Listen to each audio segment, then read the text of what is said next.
Mech pilots, online. BattleTech manuals, online.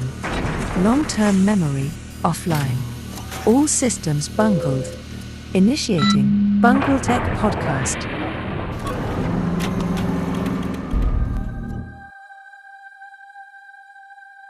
In our 6th deployment of Bungletech, my spheroid co-host Michael and I are joined by the Precentor Martial of the BattleMech Manual, Keith Hann, as we have an in-depth discussion on this amazing BattleTech resource. In our Battlefield Outcome Report, highlight the plight of a poor, pitiful Piranha. In our Rule Discovery segment, discuss how our rule mistakes regarding water had us splashing around in the Mech kiddie pool. And read a sample of the short story Protector of the Blood by Charles Gideon. Take a shot of can-do and power up those fusion engines, MechWarriors. Let's get this deployment on the battlefield. Bonus objective. Extraordinary proclamation. Initiating.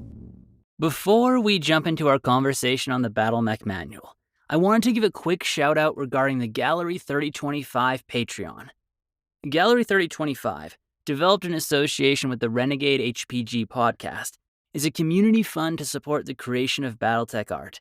100% of income funded goes to support artists and their work to visualize the BattleTech universe.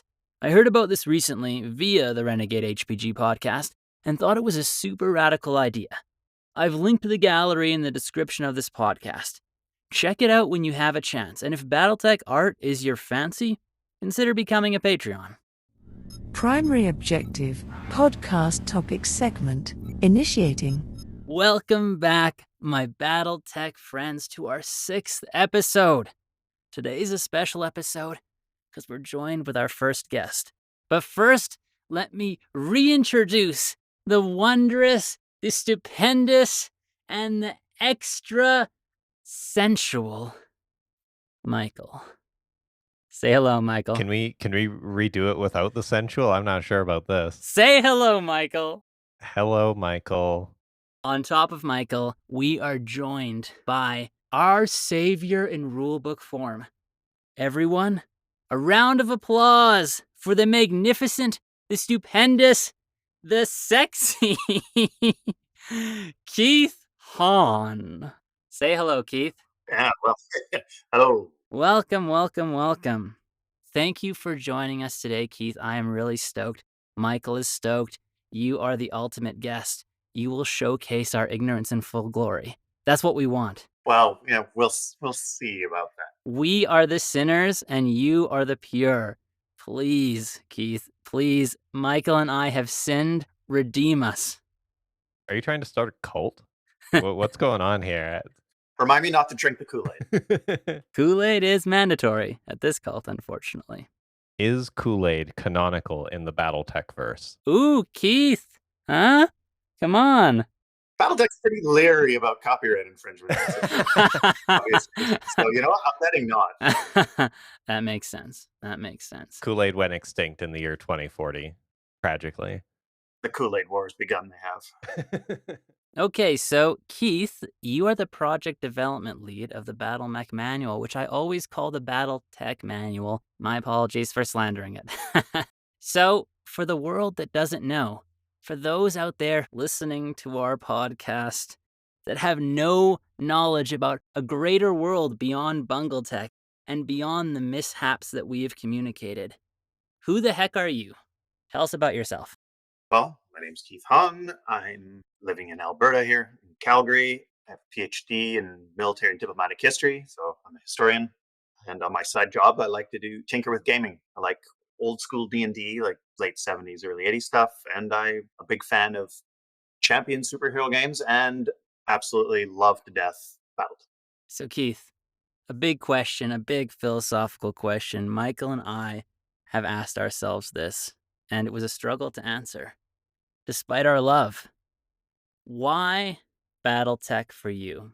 I'm willing to admit there's a certain amount of nostalgia to it, obviously. I mean, what you pick up at that right formative age is incredibly influential. There's a fellow who once said, when asked what was the golden age of science fiction, and this person was asking, give me a date range, and he said 13.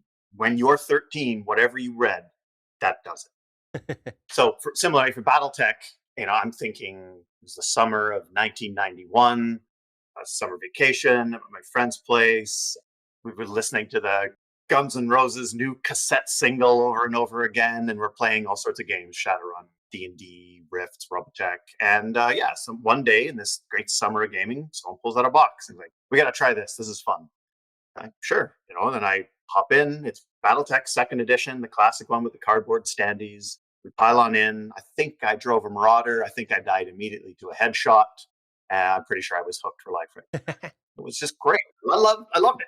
I didn't mind at all being waxed immediately. I was just got the chance to drive around in what to me were fundamentally Robotech mechs. I loved Robotech. I watched it when it originally aired in '84. I was hopelessly hooked to it. I recorded as much as I could on VHS, bought all the tapes. So big box with this big Robotech mech on the front. Yeah, I'm in. Let's do it. And then eventually, Robotech fell by the wayside as I got a little older and wasn't interested in listening to Japanese teen pop stars sing it Zentradi. But BattleTech stayed.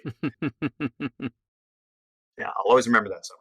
I spent my second ever paycheck on BattleTech books. My dad was furious at me. I dumped the whole thing and we went to the big city once a year for one bookstore because I lived in a small town in the middle of nowhere with no hobby shops or anything. So we got to go to the big city. I spent it all on BattleTech, mountains of BattleTech. I was just in heaven. Yeah, because I guess gaming was a lot different then. We're sort of spoiled for choice now, but at the time, digging out your dad's old Dungeons and Dragons manual or someone's BattleTech box, like that was a big deal. Like you're lucky that someone in the friend group happened to have one of these. Absolutely. It was the guy who had all the gaming stuff. We always went to his house. But yeah, I definitely wanted it in my own. I had no idea how much there was because, again, in that pre-internet era, you don't even really know the scope of anything until you come face to face with it on a shelf at Heights and Other Delights in West Edmonton Mall. And oh my God, look at all this stuff! I'll take it all. And so, yeah, I got tons of stuff I never used: Battle Troops and Battle Space, but there was also like the Wolf's Dragoons book and the Fourth Succession War Atlases and all these other things that were the Comstar book, which I've read like 100 times. That these things that even when I didn't get the chance to play, and I think that's a big appeal to go back to the original question, why BattleTech? Because even when you're not playing, the universe is so rich that you can read the source books and read the fiction and just be drawn into it. That's awesome. Your story totally drips with nostalgia, as you said. Even when you paint that picture that summer, I can like feel it. So cool. The whole Robotech thing. I remember when I first encountered BattleTech, MechWarrior, Robotech. I actually had no idea what their relation was. Like, I used to believe that BattleTech and MechWarrior were clear knockoffs of each other. Like, oh man, they're totally ripping each other off. And Robotech, I didn't even know where Robotech fit.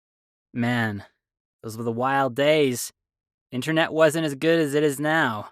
Hard to get those details. Yeah, no such thing at all. It was all purely whatever magazines you could dig up. Or for me, for instance, we had a drugstore in town and it would have a rack of paperback.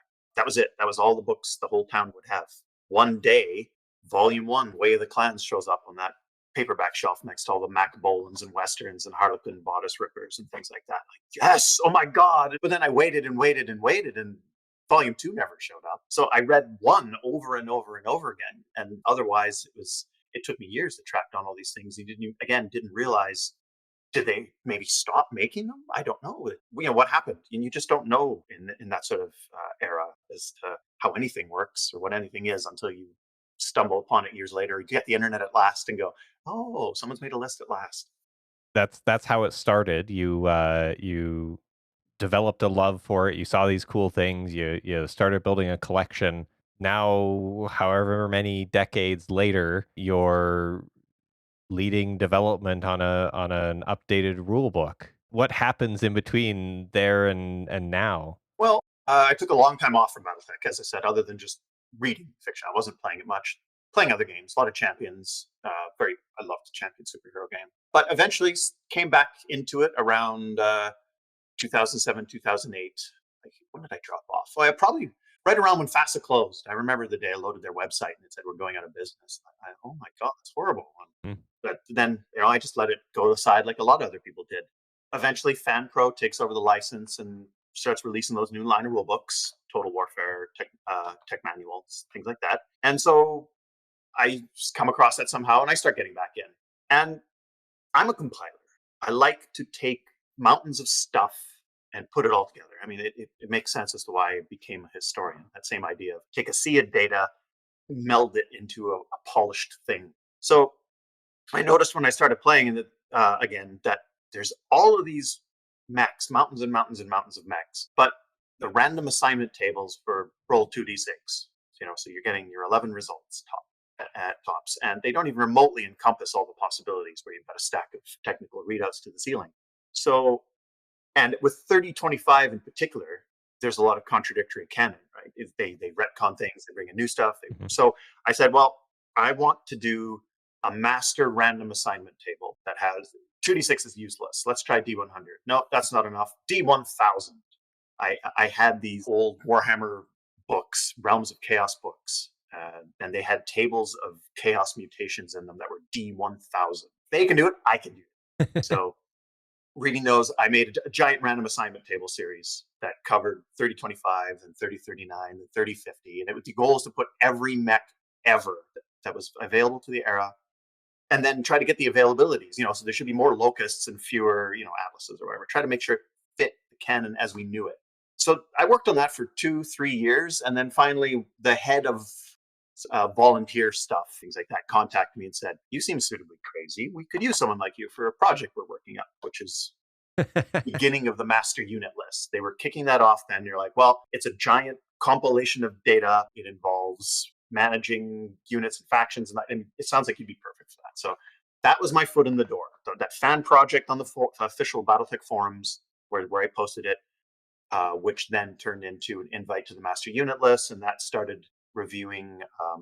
We did the master unit list, but also our team would review books before they came out. So the giant experimental technical readout series, each time that was ready for publication, it would be sent to us, and we'd review it and say, this battle value is wrong. So yeah, that was my start on official work. And right after the official errata guy quit, an opening appeared. I said, well, hey, I'd love to do that, because there's so many rules questions and things. There's so many blank spots. And I was already sort of unofficially taking the BattleTech errata that was coming out at the time and annotating it myself. Like, you missed this rule, you missed this rule. What about this ruling? And so I was gluing that all in there. So the second that slot opened, he said, ooh, me. And so that's how I got started. Your tremendous skill for pedantry, Mm-hmm. earned you a place in the Absolutely. And they laughed at me. They laughed. So that's sort of how you evolved into the role. But was there an initial seed for the creation? Like, what motivated the creation of this manual at Catalyst? Well, Randall, the managing director at Catalyst, he shepherded the Total Warfare project.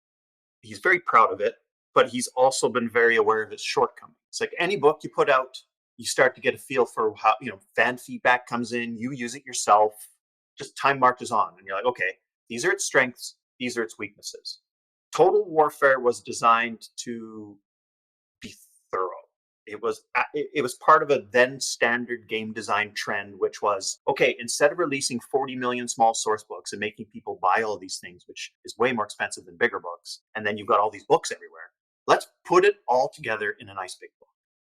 And that was a really common gaming design philosophy up until the mid-2000s. But there's a problem with that. There's, a couple problems. One is that it's huge. You got this big fat book, which is now intimidating to new people. It's like, here's the rule book. This is all you need to play. Well, okay, where do I start in my 300 pages? The other thing is that it treats everything equally when it's not. So Total Warfare, being total, has mechs, and it has infantry and combat vehicles, and it has protomechs, and it has zeppelins, and it has literally zeppelins and industrial mechs and hydrofoils and wing and ground, all this stuff compiled, which is great if you play with it all, but most people don't. So Total Warfare overall was getting a bit of a rep for being hard to navigate because it had so much stuff in it. Wordy, because Randall was trying to be as thorough as humanly possible to avoid the need for FAQs. Because people like to sing the praises of the old BattleMech Master Rules and the Compendium, the older rule books. But people always leave out the giant FAQs that came with those books because they're like, well, the rules aren't complete. I don't understand how to do this. So Total Warfare put all that in there. But then it gets really long and wordy. So finally, they came to me because I'd been doing errata work anyways, I guess. They said, look, we think there's a niche for a new BattleTech rulebook. We're not quite sure what form it should take, but we do know fundamentally it'll be a reaction to Total Warfare. So that's how it got started. That was in early 2015, and it came out in beta form 2 years later, early 2017. But so in between that 2-year period was hashing out what the hell should this book look like. It's easy to say, well, it should be like Total Warfare, but better. But that's like that, that little list of step 1, do this, step 2, question mark, step 3, profit. What's the question mark?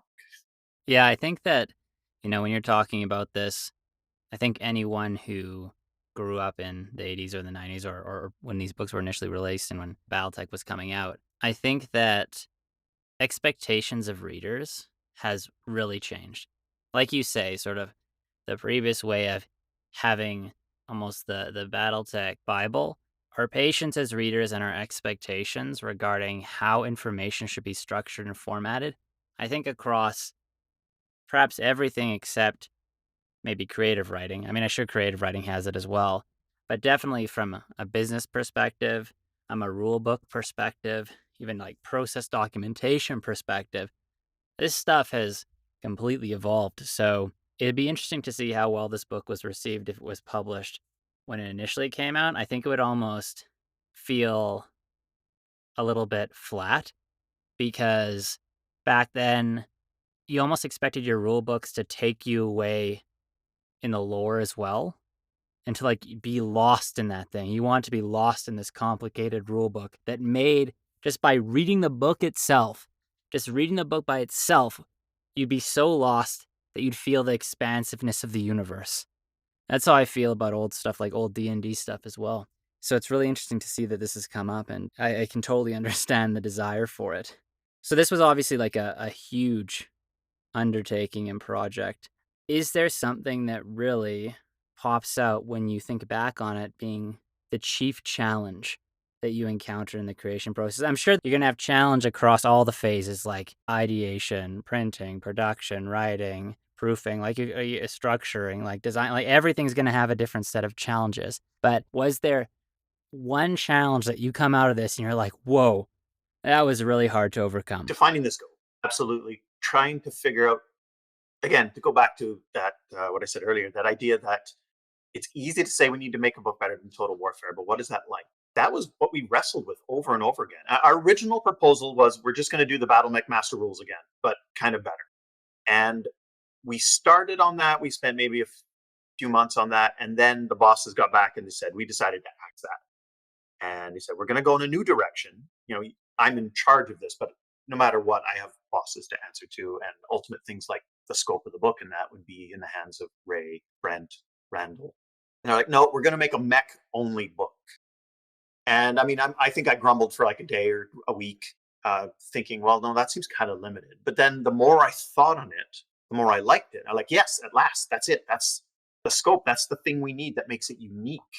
Because if you're just going to do the BattleMech Master Rules again, well, then you've just done an old book again. It'd be nice to have it in print with some fresh errata or whatever. It's still kind of been done.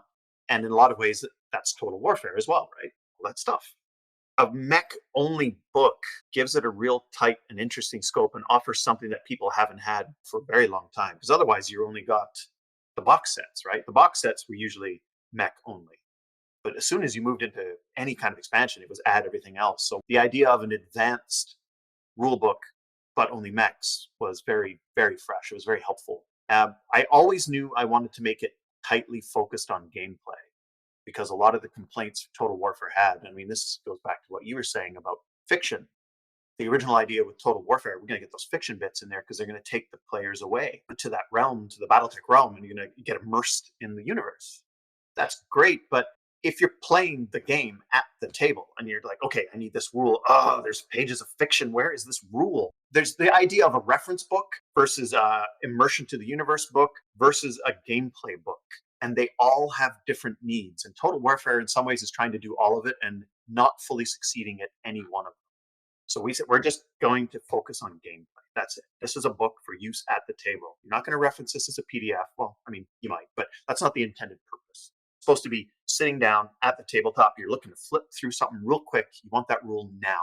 So we're not wasting time going, okay, hold on, everyone, stand around while I look forever for this and page through the fiction and the modeling guides and whatnot. I agree with you completely that those fiction bits are incredibly powerful. But what got me into the universe were those amazing fiction and lore sidebars in the second edition rulebook.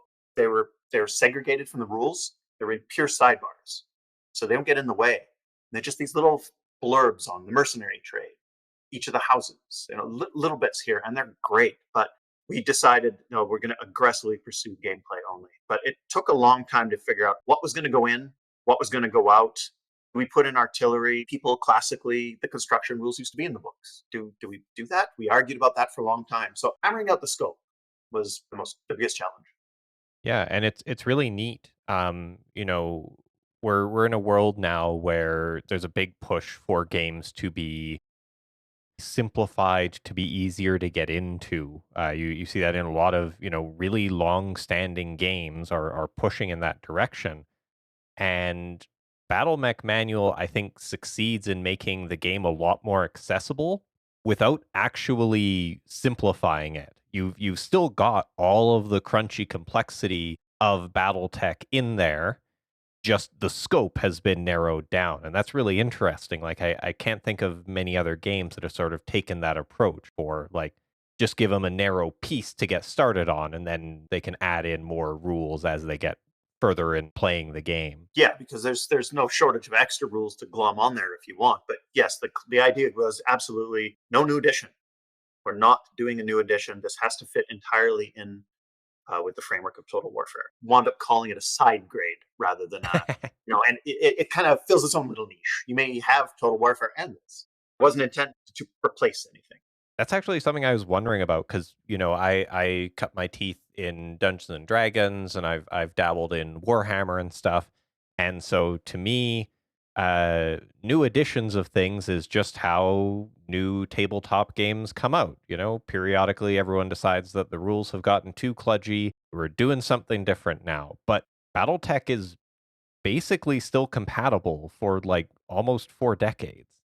BattleTech is really unique that way, and I can't think of any other game, period, that's like that. And so much so that I asked Randall about it one day. We were at MechCon in Vancouver and went up for dinner, and I got the chance. I said, "Okay, look, I got to know this. Why did BattleTech never do a new edition?" Because I mean, everybody has their little thing with BattleTech, whatever that thing may be. Why is the autocannon 2 only 45 rounds? Or why are they so bad? Why does the machine gun basically be powered by its own little mini nuke reactor? When they hit it goes up like that, 400 points of damage. All these wacky things in the rules. Why didn't it get a new edition? And Randall told me, well, the game never stopped selling.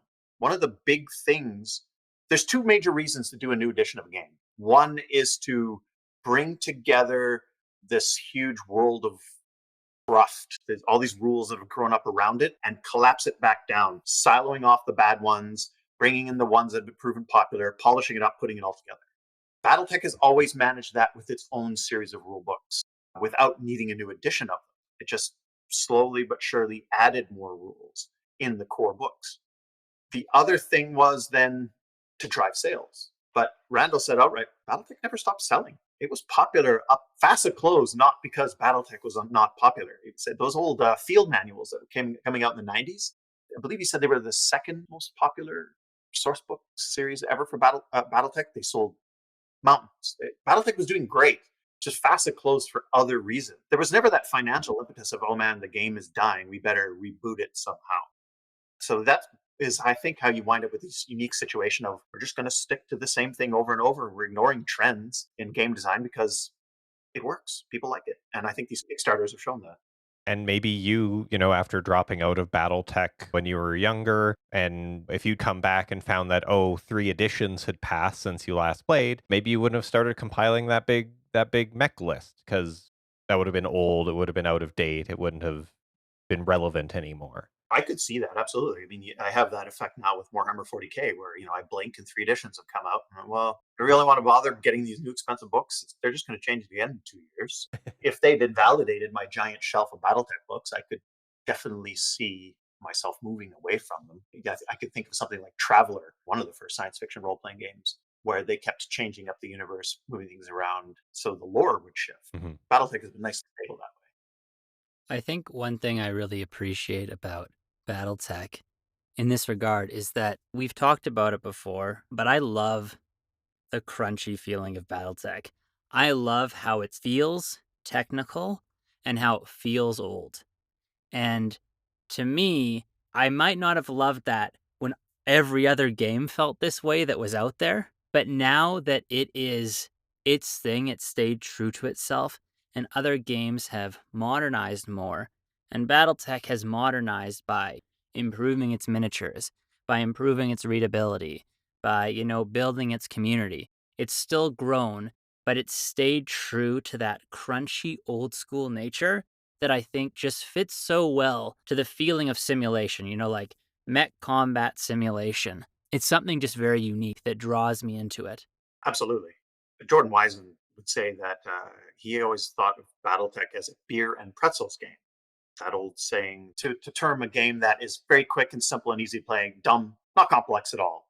And that's what it was for the mid 80s. This was nothing compared to, I don't know, Campaign for North Africa or, any of these big Avalon Hill, History nerd games.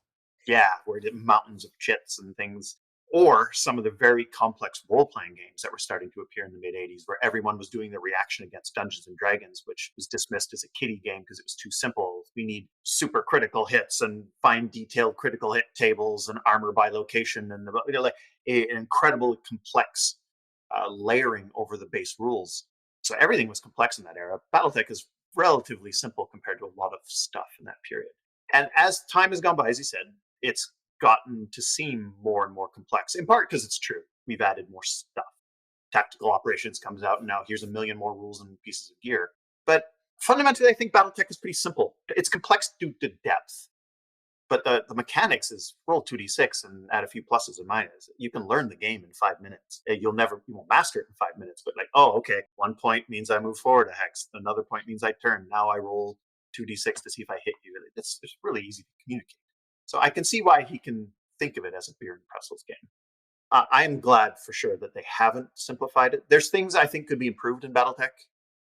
I think the cluster hit system is awful. No one should be required to build a mechanical aid, the box of doom, to resolve a game's fundamental resolution system. I mean, if you've ever been fired at or fired an SRM carrier, it's just, or a double LB20X and both hit, rolling every one of those pellets. Some of those things are annoying, sure. But I'm glad BattleTech in its darkest hours of 5-8 years ago avoided the temptation to race after the ease of gameplay, super simple design school of thought. And it just would have been another game in a sea of those sort of games.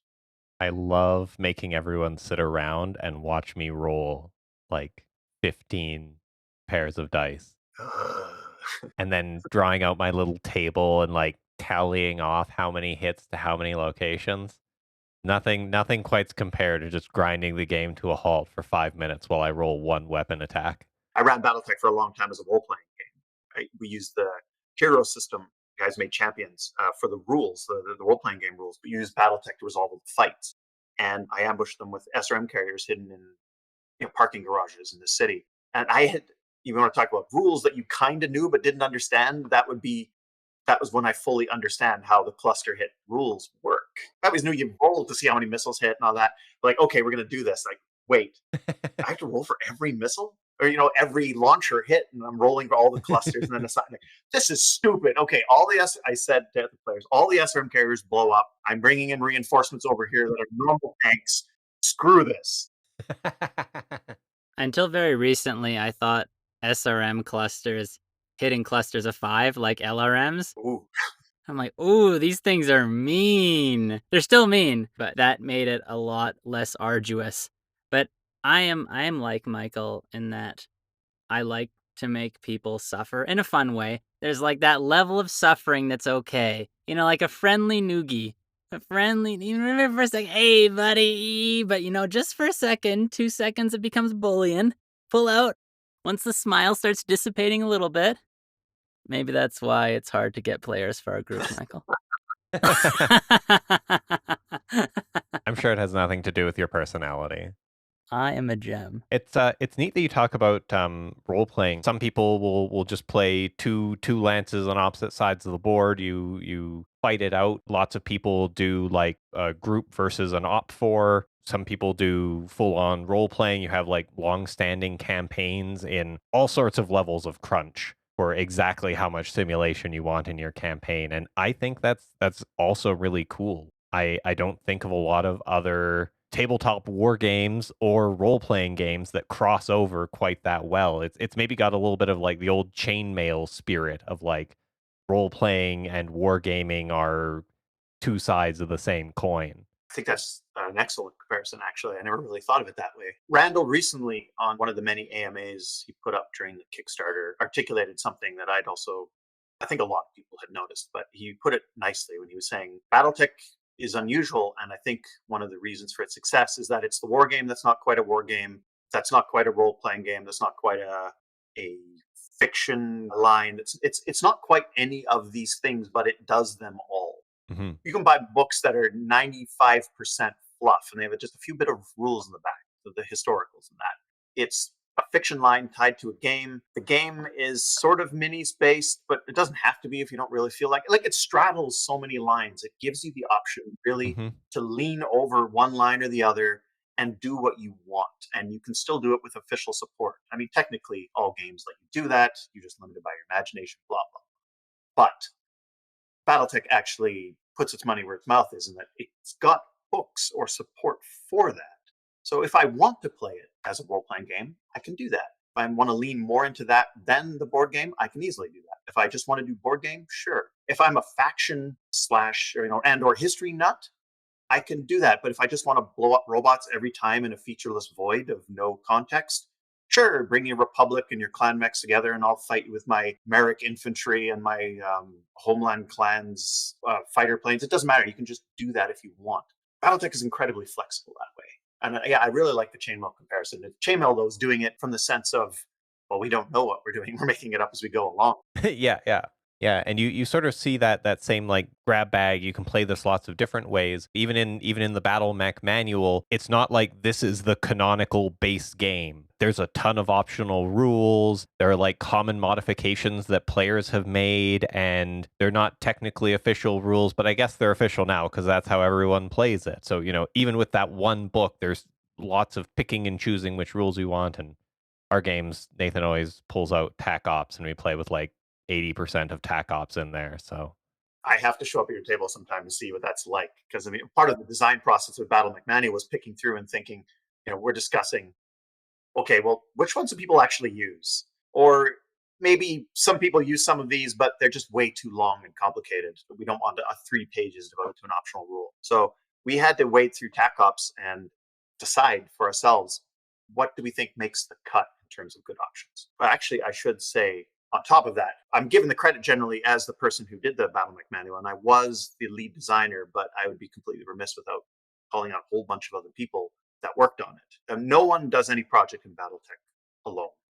For fear they go insane. Or for fear that someone just hands it in, you put it to print, and you're like, wait a minute, what did you just do? Oh my God, what did you put in there?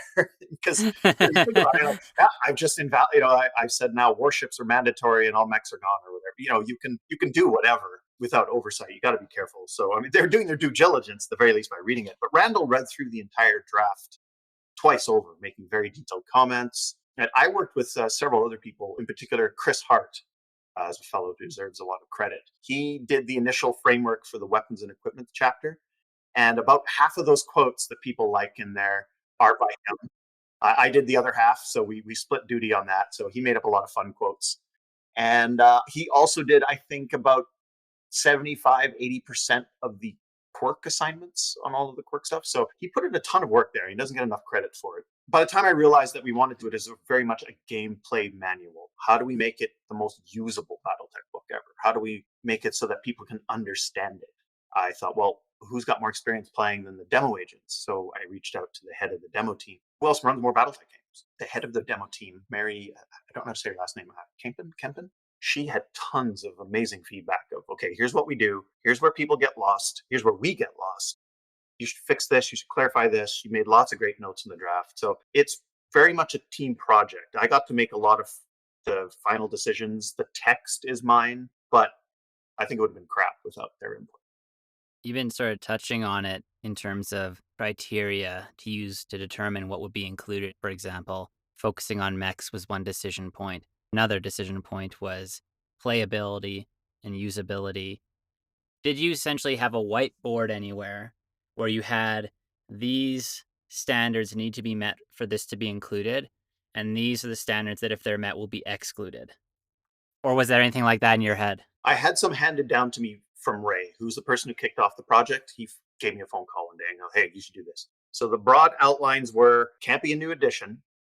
It has to match in general, however it's going to ultimately wind up. It has to match Total Warfare in terms of rules content. So that we can't have contradictions between the two.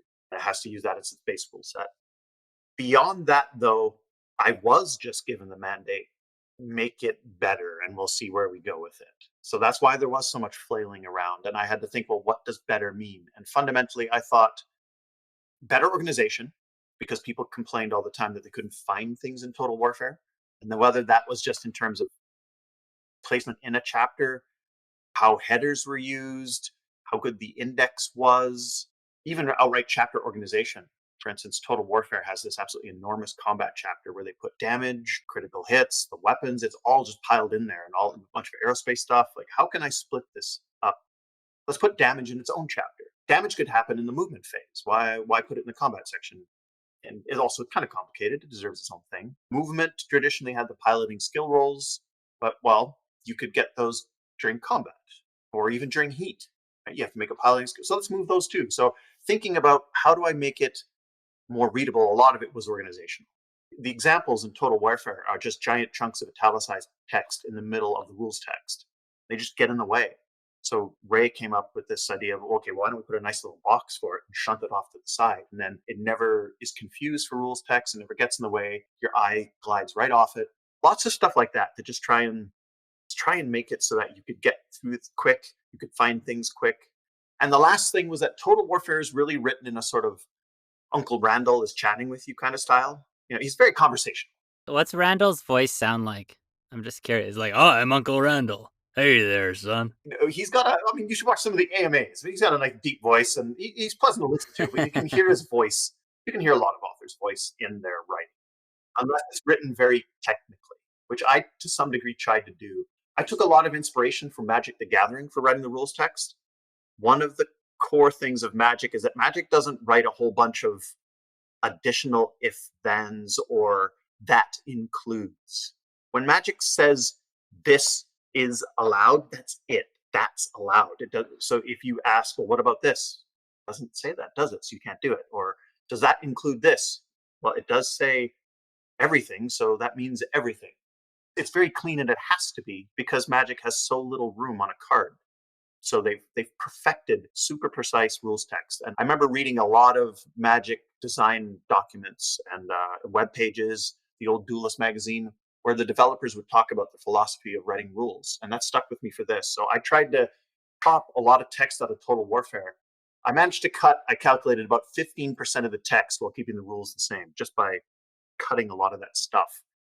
I'm going to trust the reader that when they read this, they understand that everything means everything. I only added more if I saw there were a million forum posts on the same thing. Like I read every forum question I could find, plus all of any other forum I could find. 4chan, Facebook, Reddit, whatever. What kept coming up? I'm like, okay, we're going to have to add more text for these things. But for the most part, I chose to trust the reader in understanding that absolute was absolute. This book is essentially all of the rules from Total Warfare, filtered down only the rules for BattleMechs, and then rephrasing, cleaning up, making the rules as comprehensible as possible.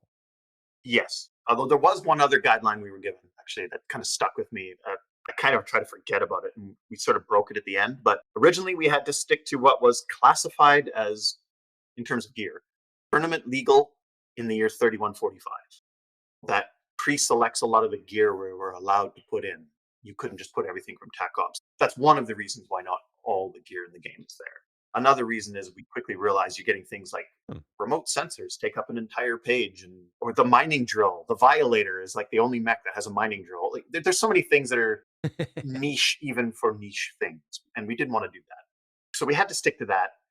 And that's why you get things like chemical lasers or rifles, one-shot missiles. There's some things that aren't really, I would not say are very pressing items that every BattleTech player needs, but they fit under that initial selection of you got to have everything that's tournament legal. Later, though, just as that was coming out, the new 3145 and 3150 technical readouts were coming out, and technical readout prototypes had come out just a few years prior. And that's when the tac ops and weird gear really started to ramp up in mech designs. You started to see it in print rather than just in a rulebook.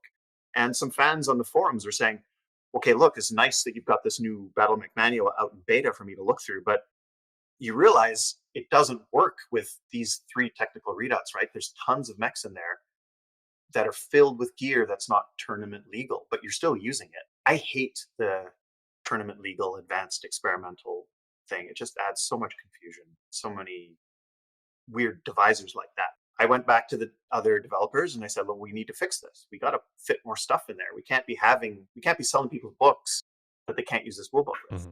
In between the beta and the first printing, we went back and crammed in tons of extra gear that I calculated all of the oddball pieces and decided that I think it was something like anything that was on 3 or 4 or more mechs met the cutoff, and we crammed that in there. So there's things like T-Semp and a few other oddballs that don't make it in because they were rare at the time.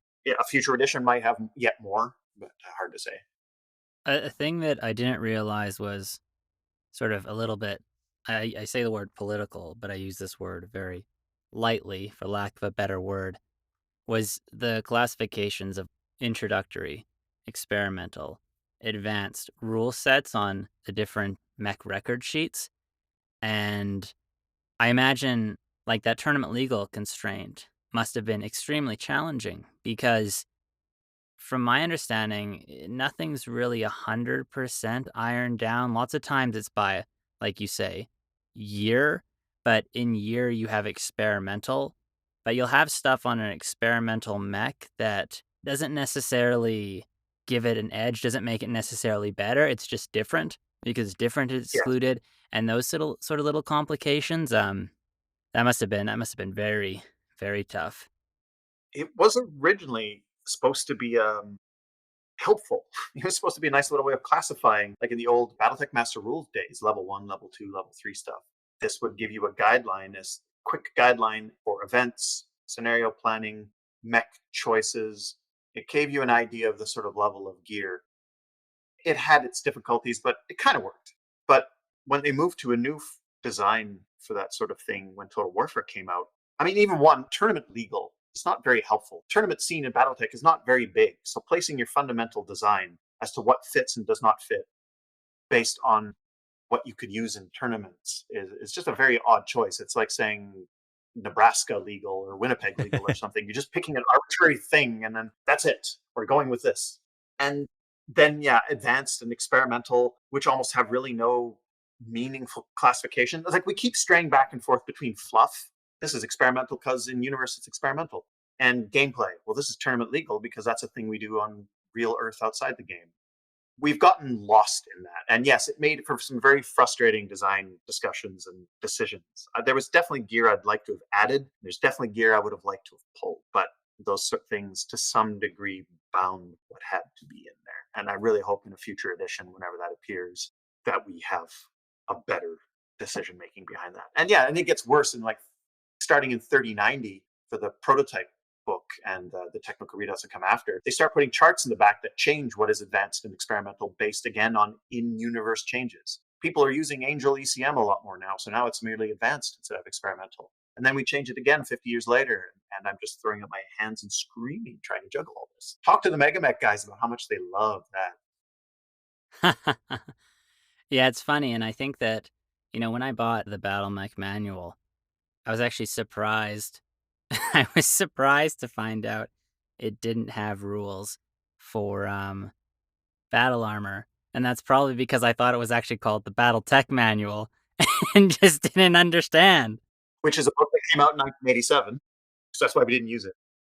Oh, that's funny. It's so interesting because the BattleMech Manual was initially for me, for my own purchasing, was a hard sell because, I had my old books. And because I play with the advanced rules and the stuff from TAC Ops and most of that stuff isn't included, I was thinking like, is this really going to be worth the money, even though it's, not a lot of money? But I'm really glad I purchased it because we, in our podcast, I mean, the theme is making mistakes. And I think that every BattleTech player makes mistakes. And if you don't think you make mistakes, you just don't know what mistakes you're making, or you're very, very, very special. And the one thing that is just such a boon on combating rule check fatigue, because that's the thing we encounter at our table. Because I'm bringing in all the weird rules. We're doing this right. Let's check the rule book. Okay, bring out Total Warfare. Which page is it on? Okay, the foot actuator. Where is that? Okay, how does it? What happens now? So painful. Like people literally the table when you had to do a rule check would be like, ugh. That was me. That was the noise I made. I think a lot of people do. That's just oh, come on, can we just keep playing? But at the same time, recognizing, no, he's right. We have to figure this out. Yeah. And the BattleMech Manual combats that because it just is so easy to find stuff. And it's so clear and it's so concise that, oh my God, it's such a good purchase. When I got it, that's how I sold at the table. I'm like, this is going to cut down our playtime so much. We're going to be able to get so many more rounds in. So I teach history. I've always tried to think of things as a teacher. You're trying to present fundamentally extremely complex ideas, and not just, in my case, not just complex ideas, but ones that have been thoroughly tainted by media and pop culture. But I'm teaching kids about 19 and 20-year-olds, call it first, second year university, about what fascism is or what communism is. And they're like, okay, here's all the things you've heard that are bullshit. Now here's how they actually work. And you have to take these complex, incredibly difficult structures with mountains of theory behind them and boil them down to essentials. I got a lot of practice in teaching from game design work and game design work in teaching. They both feed into each other, both that constant idea of you got to be able to break this down to its essentials. You got to be able to leave behind your assumptions that come from experience, where you just skip over, you start at A, skip over B and C, because of course you know how to do that. You've done it so much you don't even think about it anymore. You got to go back and articulate B and C very clearly. Mm-hmm. And the common misconceptions is a good one. That was another case where wasn't my idea. This was somebody else's. Channing Gunther, who's an agent out of Vancouver, great fellow. He's running a gaming store down there in Vancouver now. He said, look, I have this list of common misconceptions that people are always coming up with, because as a demo agent, I keep running into this. And I thought, oh my God, why didn't I think of that? That's brilliant. So I took his list and expanded on it a bit. But fundamentally, that idea, 9/10 of that work is Channing's work. Brilliant stuff. That's exactly what I was after, but I never would have thought of it. You can have a design concept, but you miss all the cool ways of executing on it without a bigger team and some good contributions. Yeah, because you were mentioning earlier about how, like, in a lot of the older rule books, you didn't like the FAQs everywhere. And so I was, at the time I was thinking the common misconceptions, it's almost similar to the FAQ. It's sort of out of order rule things. But in this case, the misconceptions is more dealing with the misconceptions people have coming into the rule book. Yeah. It's not necessarily clarifying things from this book. It's things that from the past 35 years of battle meching you've been doing, maybe you have some misconception or, things that people usually miss in the rules the first time through. Yeah, an FAQ is kind of like Apocrypha. You got your Bible and you got your add-ons, and you got to look at that to take in the full picture. So an FAQ, Randall was tired of them. He wanted to get away from that. So that's why the building collapse thing goes on and on for pages and pages, because it covers every possible scenario in Total Warfare. So many other scenarios the example sections for them are incredibly in depth. That was Randall very specifically going, I am going to preempt all of the questions. And he did. Total Warfare does not have an FAQ, doesn't really need one. There's always errata fixing stuff. And in part of that, I try to clarify things. Each time errata comes out, I try to clarify things a bit. But it fundamentally did away with the need for that. And that's really good. But yeah, the common misconceptions is the, buckle in, kid. Here's everything you've been doing wrong. It's almost like a challenge, a slap in the face of the player of, you may think you were doing this. You never would have looked this up in an FAQ because you were almost certainly convinced you had it right, but you didn't. It has been a source of a few bungles that we have identified. Those are the hardest to correct, right? Because if you're convinced you're doing it right, why would you look it up? So that's why the idea was so powerful, and I was so grateful that Channing proposed it. I think that might be Nathan's tagline at the table is, if you know how it works, why do you need to look it up? Hey man, I live my life confidently. Confidently running up buildings, baby. Sprint up that level 8 building, no problem. I was listening to your first episode there. Like, hey, why not? People do wacky things all the time. And then you look back and laugh. And then you're like, oh my God, I can't believe I tried that. Or and then and if you got away with it, I can't believe I got away with it and won the game using. And then they never let you live it down. The common misconception section, it's an extremely interesting read, and it's relatable, and I think it really reinforces, to me at least, the fact that people make mistakes. First, rules have changed, obviously. Partial cover, you used to hit on the punch location table. Whatever you do, stay out in the middle of the field. Do not hide, and that's how you die. It's just a very, very, very relatable and interesting read. So that was, yeah, kudos. Kudos to the idea generation. That one coming up from that demo rep. So there were some alternative sort of rules that you introduced. And we actually encountered this. I think we discussed this in our last podcast. Yeah, and then we got emails that we did it wrong, or that we discussed it wrong. Yes, because we were talking about artillery phase and using the battlefield support cards. And oh, wait, artillery phase beforehand. And previously we were playing it after weapon attack phase, before physical attack. But then by advanced rules, or just right, attack ops, it says it's before. And then in the manual, it says it's sort of simultaneous. Yeah. So there were some instances in which it seems like you introduced alternative or streamlined rules. Is there a reason you did this? What was the motivation? For the most part, it was the idea that there are some things that are popular, even if only through legacy play. I'll explain that shortly, but didn't really work well, or at least easy. So, for instance, fire and smoke. It was in every rule set until Total Warfare came along when they realized, we put this in every book. That doesn't mean people use it. Let's put it to the advanced book where it really is. Because, my God, it's a cumbersome rule set. It slows things down. You're rolling for every fire and every patch of smoke and wind direction. And this is just horrible. Who wants this? Move it away. But I thought, well, at the same time, it has been in every book. And since we were looking to the past originally when we started this project, I thought, well, can we bring it back, but make it usable at the table? Because again, the book is supposed to be fundamentally something you can game with. So I didn't want rules that are modeling all the meteorology and whatnot. So that's why the new fire and smoke rules are in there. It's just, maybe you can use these if you like the concept, you're an older player. Here you go. Here's something you lost when Total Warfare came out, unless you bought Tac Ops. Maybe you'll find useful. Artillery is something we argued over quite a while, with the same idea that it used to be more common, and then we shunted it off to an advanced book, very deservedly so. I mean, you look at how big the artillery section is in Tac Ops and all of the complexities involved. We tried to boil it down to put the full Tac Ops rule set in there, just trimmed a bit and cleaned up, and it just wasn't working. And finally, when we handed this draft off to Mary, the demo agent, she said, well, look, I don't know what you think you're doing. Hooray, you've trimmed 5 or 10 pages off it. This is still a complex, horrible nightmare. You're right. My God, this isn't working. So once we axed that stuff, came the idea then of, well, what about some quick play rules? I think that was originally Randall's idea. Okay, well, yeah, we hadn't really considered that, but that could be kind of cool. It was supposed to be mechs, but it wasn't always supposed to be mechs. Like I said, the idea of the book was constantly evolving. So why don't we throw that in there? In some ways, it only emphasizes mech-only play. Here's the full rules for mechs, but then some heavily abstracted other stuff for things like airstrikes and artillery. Yeah, that could work. So we tried a few different designers, passed it around a bit. No one could really come up with something. So we said, well, sorry, Randall, no one's really got anything. I don't know, maybe we're fatigued. People are too busy. No one's come up with a rule set. Oh, don't worry, I got it. So they just cranks the battlefield support rules out in a couple days. And they were great.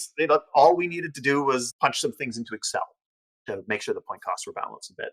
And one of our rules team members, Matt Capellan, he came up with the idea of defensive air cover to add into that. But like 95% of it was Randall, and it was perfect. So that just appeared as an idea of, well, why not? It'd be cool. And it helps reinforce the primacy of the mech by showing we're focusing here. Everything else is kind of loosey-goosey. Then lastly, there's some other things. There's only one absolute, entirely 100% new rule in there, which was the flamers can do both heat and damage. And I just purely threw that in there as people have been asking for this for literally decades. It's one sentence. I'm just going to throw it in. Why not? And no one cared. That was fine. That was it for that. What was the other things I abstracted? Well, some of the terrain stuff. And again, that goes back to TAC Ops being, you're looking at these rules and going, well, in theory, this looks good. I want this. I want to be able to handle these elements. But then you get to the execution of them and go, oh my God, I don't have time for this. Mm-hmm. So anything that has the tag in the BattleMech Manual of simplified is, I think, entirely a TAC Ops rule that I've tried to boil down with the emphasis on quick playability at the table. Now, can you do the rest of TAC Ops? Our games are very long. But there's some stuff that just, it's there purely conceptually. What about this? And like, well, I'll give you rules for it. You may regret asking for this. But it's there. You can now model it. That doesn't mean it's a good rule. And even Randall was talking about some of that, actually, because he wrote a lot of TAC Ops. And he said, I was in an interview with him actually during the Kickstarter campaign, one of the late night slots. We were chatting and he said, I regret how I handled weather in TAC Ops because it's basically just a whole bunch of kicks to the teeth. It's the, I'm going to penalize you for playing BattleTech rules. Here's a whole bunch of penalties to fire, and you're never going to hit anything. All your ballistic weapons may not work at all even. It models the idea, weather, wind, rain, whatever, which specific one you're looking at. But you can model things badly, and I kind of feel that it did. And I think Randall agrees with that way he was describing it. I think there's a bunch of rules in TAC Ops that are kind of like that, of we're giving you a rule for it, but that doesn't necessarily mean it's a good rule. I don't know if it could be polished. Some of them I think would just have to outright be rewritten. You asked for this. Now suffer. Yeah. Enjoy. There have been some changes, though, of note. Like, I remember I recently... at first I like how the new TAC Op books, they decide to split the rules between rules and equipment rather than mix it. That was a mess. And there have been some pretty significant changes that you've seen how they've decided to streamline things. For example, ghost images from ECM generation units. The old rule for ghost images was very cool, Yeah. but also very inconsistent feeling with the rest of the rule set. And that was a change that Michael actually mead about when I tried to bring it to the game. Remember, Michael? Remember when you actually'd me? I do remember. Almost every rule you bring up, I go and read just because I feel we need a second set of eyes on it sometimes. God for you, Michael. Thank God for you. We wrote that because it was hideously broken. I'm the head of the BattleTech rules team. So rules questions come up, stuff like that. I do all the answering on the official forums. You go to the official BattleTech forums, you post your question. There's a whole team of us. I'm sort of the public face for it, but ultimately they make the final decisions as to how rules are changed. And ghost targets came up very early as, my God, this is broken. This is just allowing 1.5 ton common piece of equipment to really dominate the battlefield. We got to do something about this. So again, we got to do this better. This is just breaking games. So yes, in between printings of TAC Ops, you'll notice some huge changes. I think TAC Ops has up something, start from the first printing to the latest 2-book printing, somewhere in the area of 100 pages of errata. Because unlike all of the older rules, your basic total warfare type stuff, that's been iterated to death over almost 40 years. So the errata, there is some, but it's very fine and subtle in a lot of cases, where TAC Ops, tons of it was generated completely from scratch right then and there for that book. So no play testing, and we all got to test it ourselves, and that's what just generated mountains of errata. If you have the first printing of TAC Ops, I would say it's almost worthless. just go get the new book printing, because so much has changed. Not just fixed. Yeah, that makes sense, and I agree. So you sort of touched upon it previously, but is there anything in reflection that you wish you did differently with the BattleMech Manual? And this could be perhaps design choices that you feel didn't pan out the way you wanted, or perhaps it could be something as simple as, man, I really wish we included a null signature system because this should be tournament legal. I agree.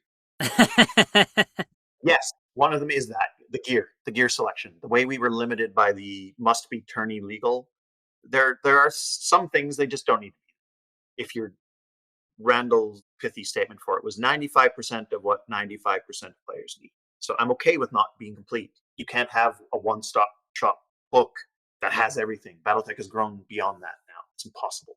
So, but you could still pick better. And there's things like nullsig, chameleon, light polarization. These are relatively common things that are not all that complicated that should be in there. So I did wish we had a better selection of equipment. Just slight. For the most part, I'm happy with how that is. I wanted an index. It was felt that with the improvements in organization and the clean, the small size of it and the clean table of contents, that it wasn't really needed. And soon enough, public feedback came back on that and said, no, actually, we really would like an index. So starting with the third printing, there's an index in it, made me very happy. The other thing is that I wanted scenarios in the book. We did try as best we could under the limitations of it being not a new edition to make it a worthwhile book. But we recognized that just improved organization and clarity might not be a big enough selling point. So we put other stuff in there. And some of it was like the quirk list is the big one. Now all these mechs that didn't have quirks have quirks. So here's some new content for you. But I thought, well, if this is fundamentally designed to be the one book you need at the table for play, it should have scenarios. I really regretted it that it didn't.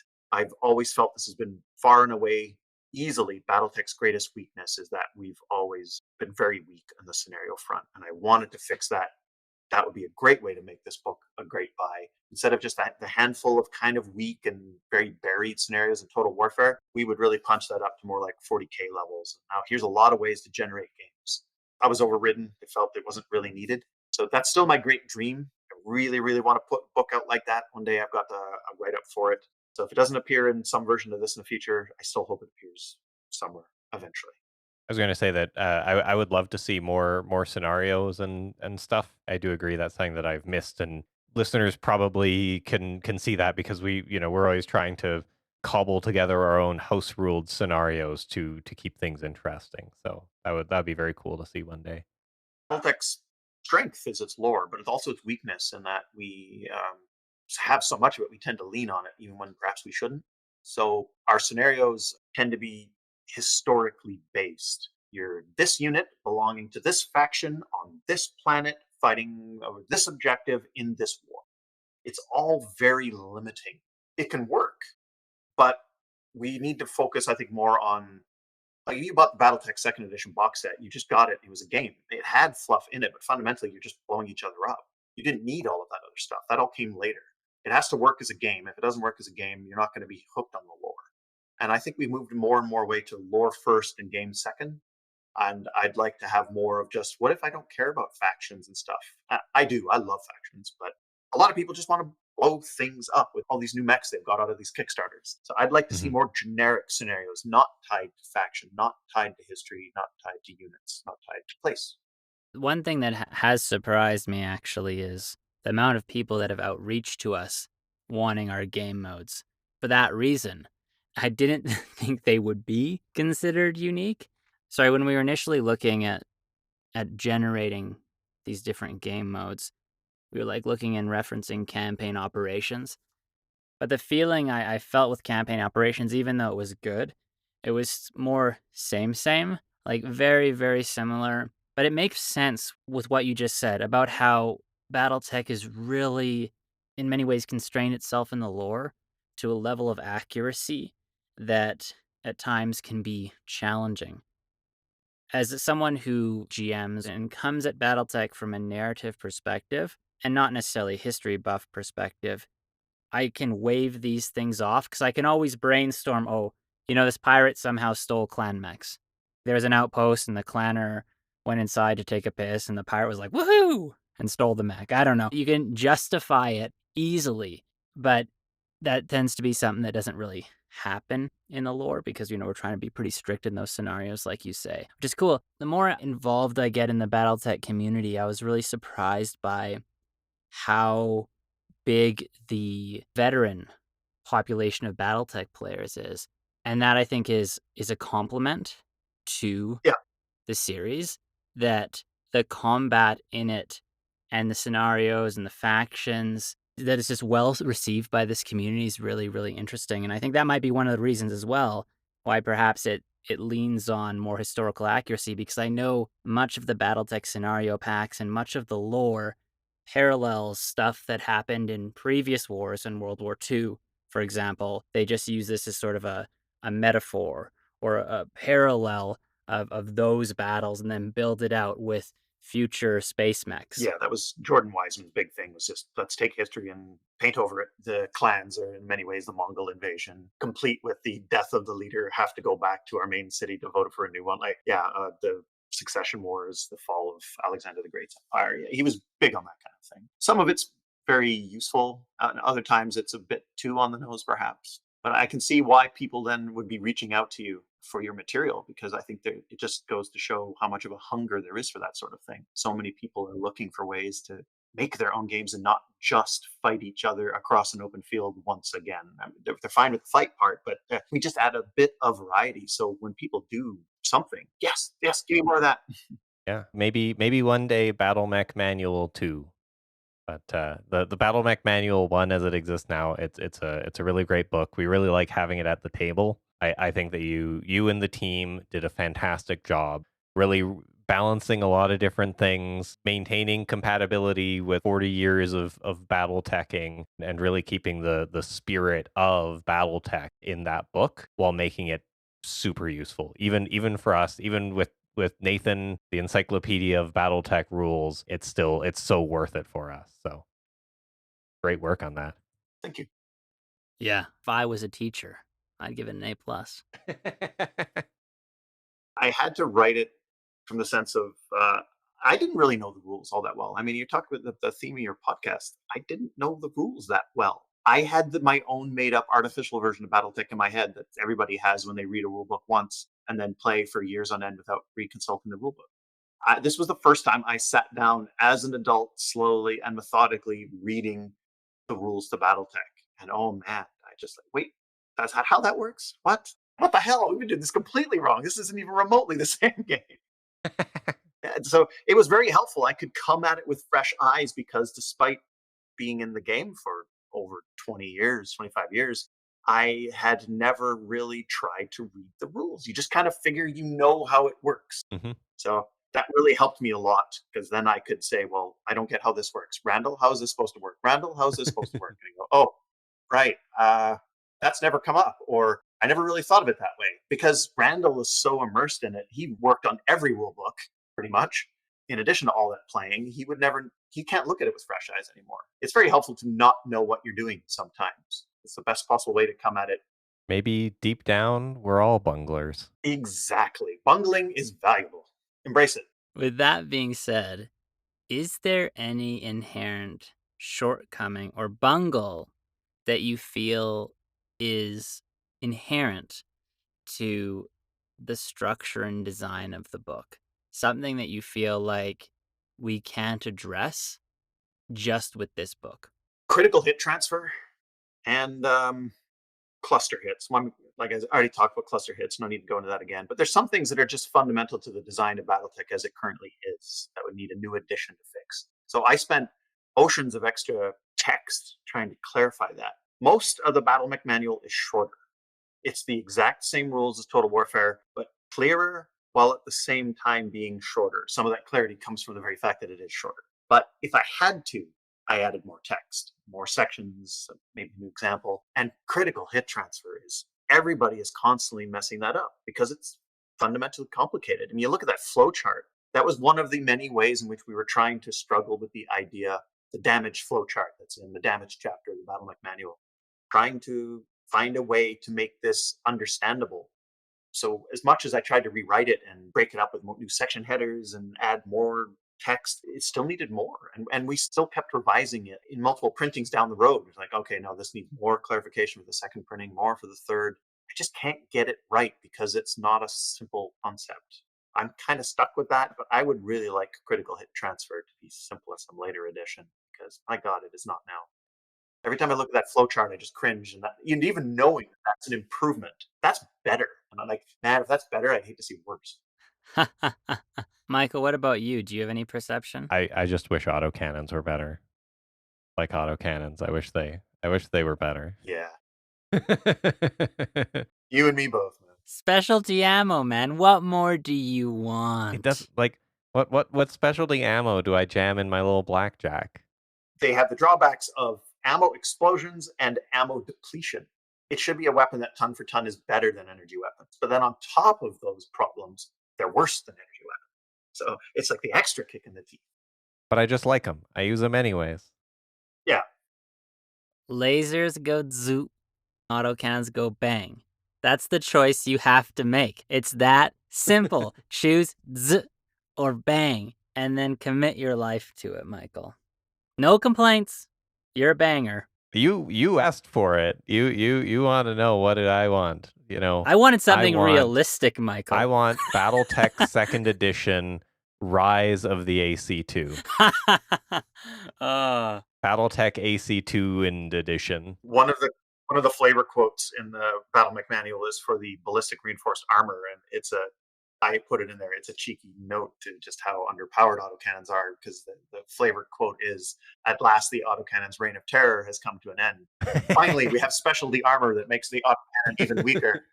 That's hilarious. Just to deal with my squad of blackjacks standing on a hill 14 kilometers away, plinking away. I think that when I look at the BattleMech Manual, I think, though, once again, hugely positive about it. I'm giving it an A+. The only thing that I think is a shortcoming of it is that sometimes it has to reference the old books. And because the old books, are still a little bit congested, let's say, that can be painful sometimes. I've only made it worse, unfortunately, over the editions as we cram more and more errata into those things. And if you notice, like the first printing compared to the last ones, you'll see text running down to the bottom, almost to the very bottom of the page where it should never be. And images shrinking smaller and smaller as the poor layout guys have to cram in yet more text. Like, I'm sorry, Dak, we got to cram another paragraph in here. Yeah, they need an overhaul. I'm sure they'll get it sooner rather than later, because Total Warfare. The age of Total Warfare is as old as all of the other previous compilation books put together. I would expect that something will happen in the relatively near future, just because every edition has a timeline. But beyond that, I couldn't say. I do think it is time, yeah. But again, it'll probably be just a repackaging, not a new edition, because BattleTech doesn't really do new editions. But if there was one, yeah, autocannons. I do think, though, repackaging, restructuring, using sort of the philosophies of design utilized in the BattleMech Manual, even if it's the same information, right? Going into same depth, that's a huge, huge boon, just using the philosophy of design. It changes a lot, I think. So in general, great book, obviously. I can understand the pain of rewriting something like that. So complicated. And from what you said about Randall's perspective, how this is in his head. Yeah, when you're so deep, you're reading a rule, and like these things so rarely, like that's what I love about BattleTech. You'll have all these niche things come up, like just things stack in weird ways. You have these weird situations that come up, these outliers that you just haven't encountered this situation before. So it makes it so challenging to brainstorm and look beyond what you know when you've been so engulfed in the universe for so long. So I just imagine it being tremendously challenging to do. So just super kudos again to you guys and your team on this project. And yeah, I love you. Just got to confess it on this podcast. This is what true love is. I finally experienced it. Let's move on from that. Tertiary objective, Battlefield Outcome Report segment. Initiating. INN boots on the ground, on site at the aftermath of a skirmish between the beloved Duke of Sardis, his guardian knights of the Inner Sphere, and an ambushing pirate force. In a surprise encounter, a lance of pirates sporting clan weaponry attacked Duke Sardis as he left this region's water purification facility after an annual inspection. The pirates, now soundly defeated, as can be seen in the tangled smoking husk of the Piranha behind us. The reason for the unprovoked attack being transmitted during the engagement. The economic tyranny of Duke Sardis has forced the hand of Royal Moldov. You dilute the strength of our people with charity and commerce. There is only one truth. The strong take what they need from the weak.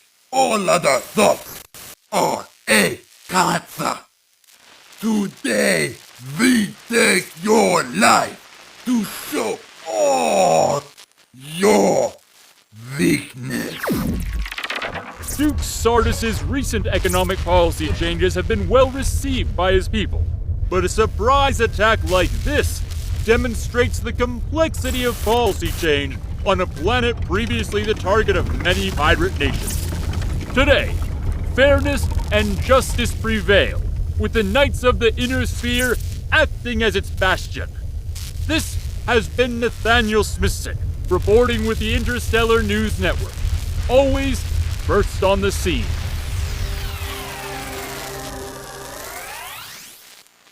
Well, what happened? So during our Noble Escort game mode, a piranha forced to navigate through fog, or as we call it endearingly, moon fog, had a horrible string of luck, starting with a trip and ending with a boom. And how it happened was pretty crazy. The bad luck cascade all started with the Fog Initiative card. When this card was drawn, the Piranha was behind enemy lines, utilizing his speed to stay alive. This card increased the MP required to enter every space by 1, functionally cutting the Piranha's movement down by half. To overcome this and maintain a decent target movement modifier, the Piranha used hurried movement. This is an advanced rule that allows you to negate some movement costs by doing a piloting roll. The Piranha rolled 7 sequential hurried movement rolls in a single turn. The only roll that was critical to not fail was the last roll. And of course, that was the only one he failed. A failure at this exact instance allowed a Koshi to land perfectly in his rear arc, which then enabled the Koshi's armaments to have just enough power to punch through his rear armor. And of course, this breach happened on the center torso, and the resulting 2 crits that stemmed from it, due to a great roll on the advanced critical hit table, both landed on the engine. These double engine hits added an additional 10 heat to the Piranha, which was just enough to force the mech to roll to avoid both shutdown and an ammo explosion. Good news is the Piranha didn't shut down. Bad news is the Piranha's machine gun ammo cooked off, completely decimating the unit. If a single element of this cascade of bad luck didn't happen, that Piranha would still be nipping at the heels of that Noble's mech. But that's, after all, how the BattleMech crumbles. Secondary objective, rule check discovery segment. Initiating. All right, everybody, welcome back to our rule check discovery segment. And because we have the messiah of rules with us, Keith Hann, we decided that wouldn't it be great to do a rule check regarding something that he used to do wrong?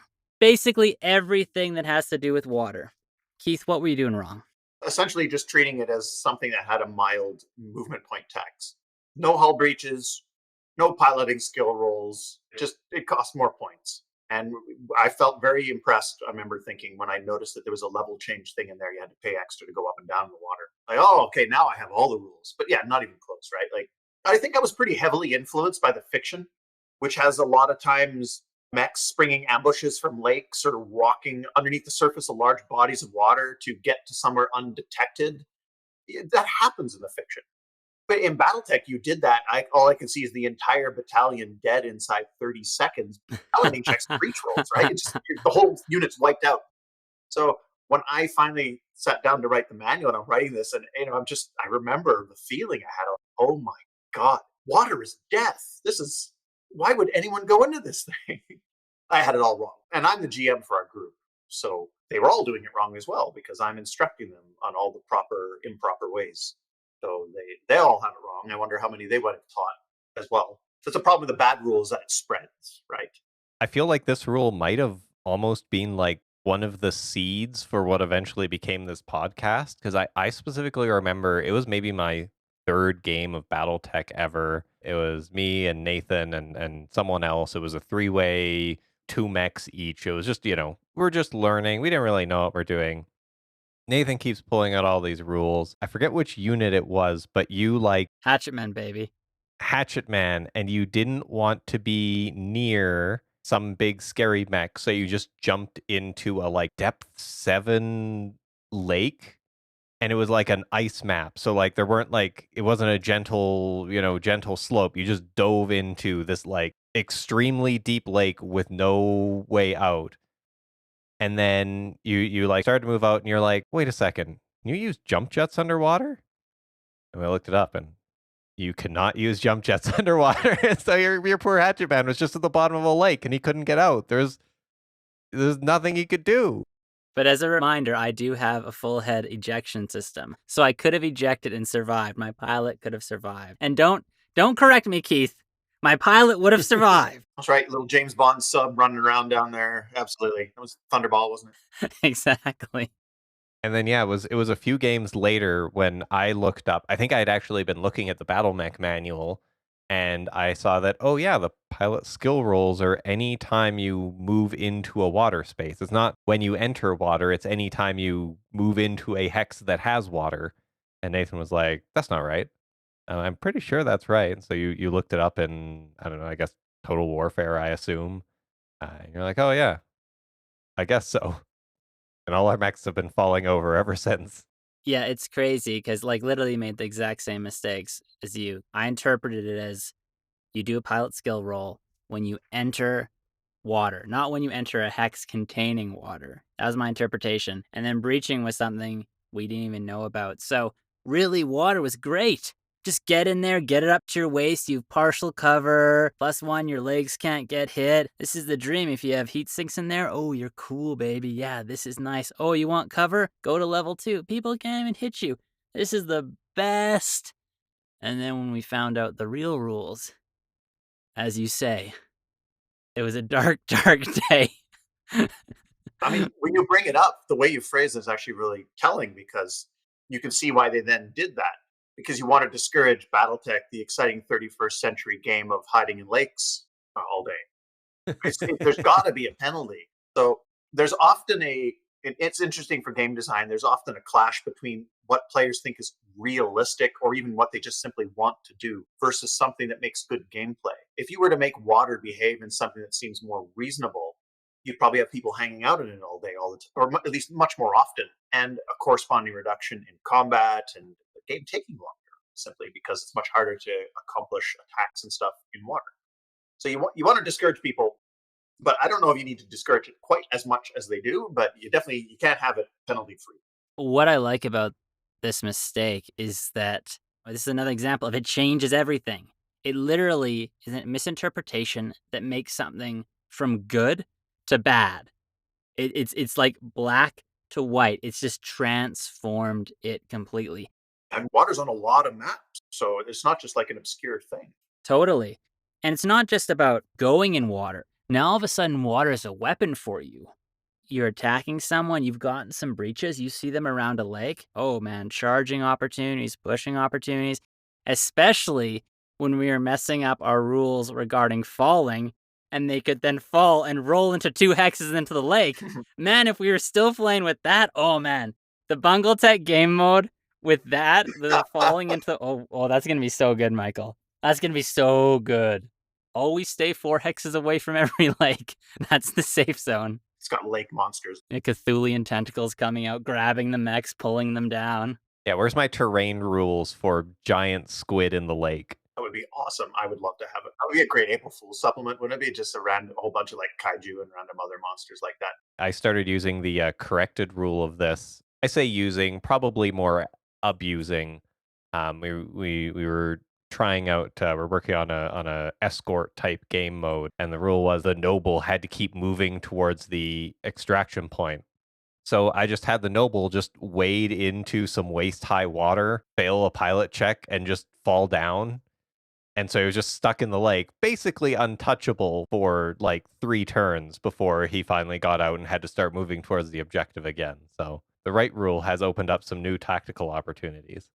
It is weird. It is weird to switch from that other style of play, of what I was talking about, what you were talking about, to this. But ultimately, I think it's for the better, even if it perhaps could be moderated a bit. Well, the mentioning that actually the jumping in water is interesting that you mentioned that, because that was one of 2, maybe 3 things that we actually stumped Randall on. How has this never come up in 35 years? Like, there was actually no full rules for jumping in water. If you look at the old rule books, there's sort of some of it, like you can do it, and here's kind of how it works. But so there was a couple of occasions where we could, even with the base rules, like I had no idea how to do it because I'm reading it for the first time really thoroughly, and I'm trying to answer all the questions in the text, make it clear. And then occasionally I'd have to send up a raft of emails to Randall saying, "What do we do here? What do we do here?" I'm very proud to get the response back of, "Oh my God, I have no idea. Let's do this." With the correct rules and the breaches and everything, I'm curious if you've ever run a game. I really want to try an underwater mech fight. There's rules for like different weapons, how they work underwater. Lots of them don't really work. Have you ever done an underwater mech fight? Not with the real rules. I have done one. I was running a scenario just before our campaign came to an end. It was set in early clan invasion, and I had like a drop ship crash on a lake. So it was submerged in shallow water, and they were sent in as a sort of special ops team to sneak in there and salvage whatever they could in the way of clan tech, and then get off the world because it was still largely garrisoned by clans. We know it went down. We think it was full of this stuff. Why don't you go and grab it, and then we can have a bunch of cool stuff. So that was the excuse for me to have some interesting environments. But again, using the really soft baby's first water rules, it was fine. I knew like things like ranges were reduced and other stuff like that.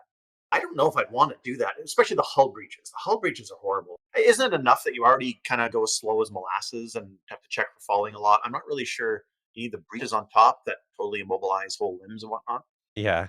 I can't imagine doing it at this point. It would be kind of funny in the sense of watching I think everybody would be taken out by hull breaches a lot more. You're surprised at how lethal those can be for immobilizing limbs full of weapons or whatever. And then there's the short ranges where now your ER large laser goes 12 hexes instead now, and it starts to get real knife fighty real quick. Some part of me just really wants to try it.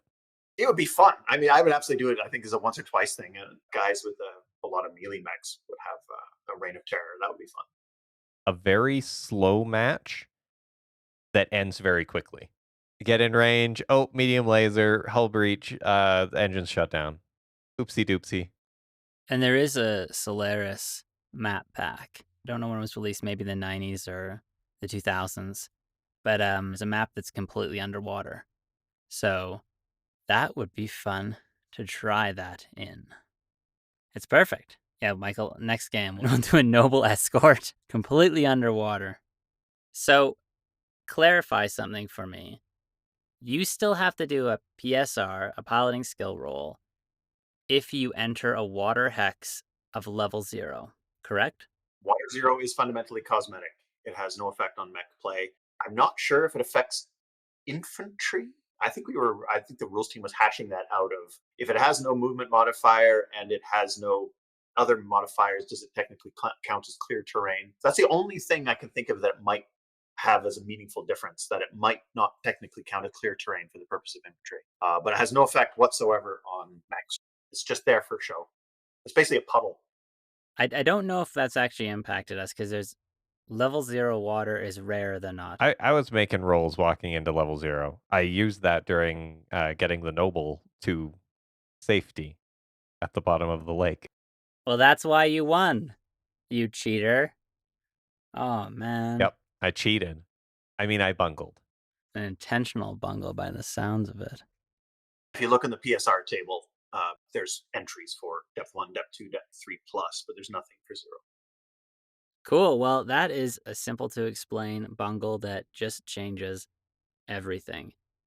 Thank you for telling us and the world that at a time you were not a deity of BattleTech rules and knowledge, that you were just a worshipper like me and Michael, praying up to the heavens, hoping the BattleTech gods graced us with knowledge and wisdom.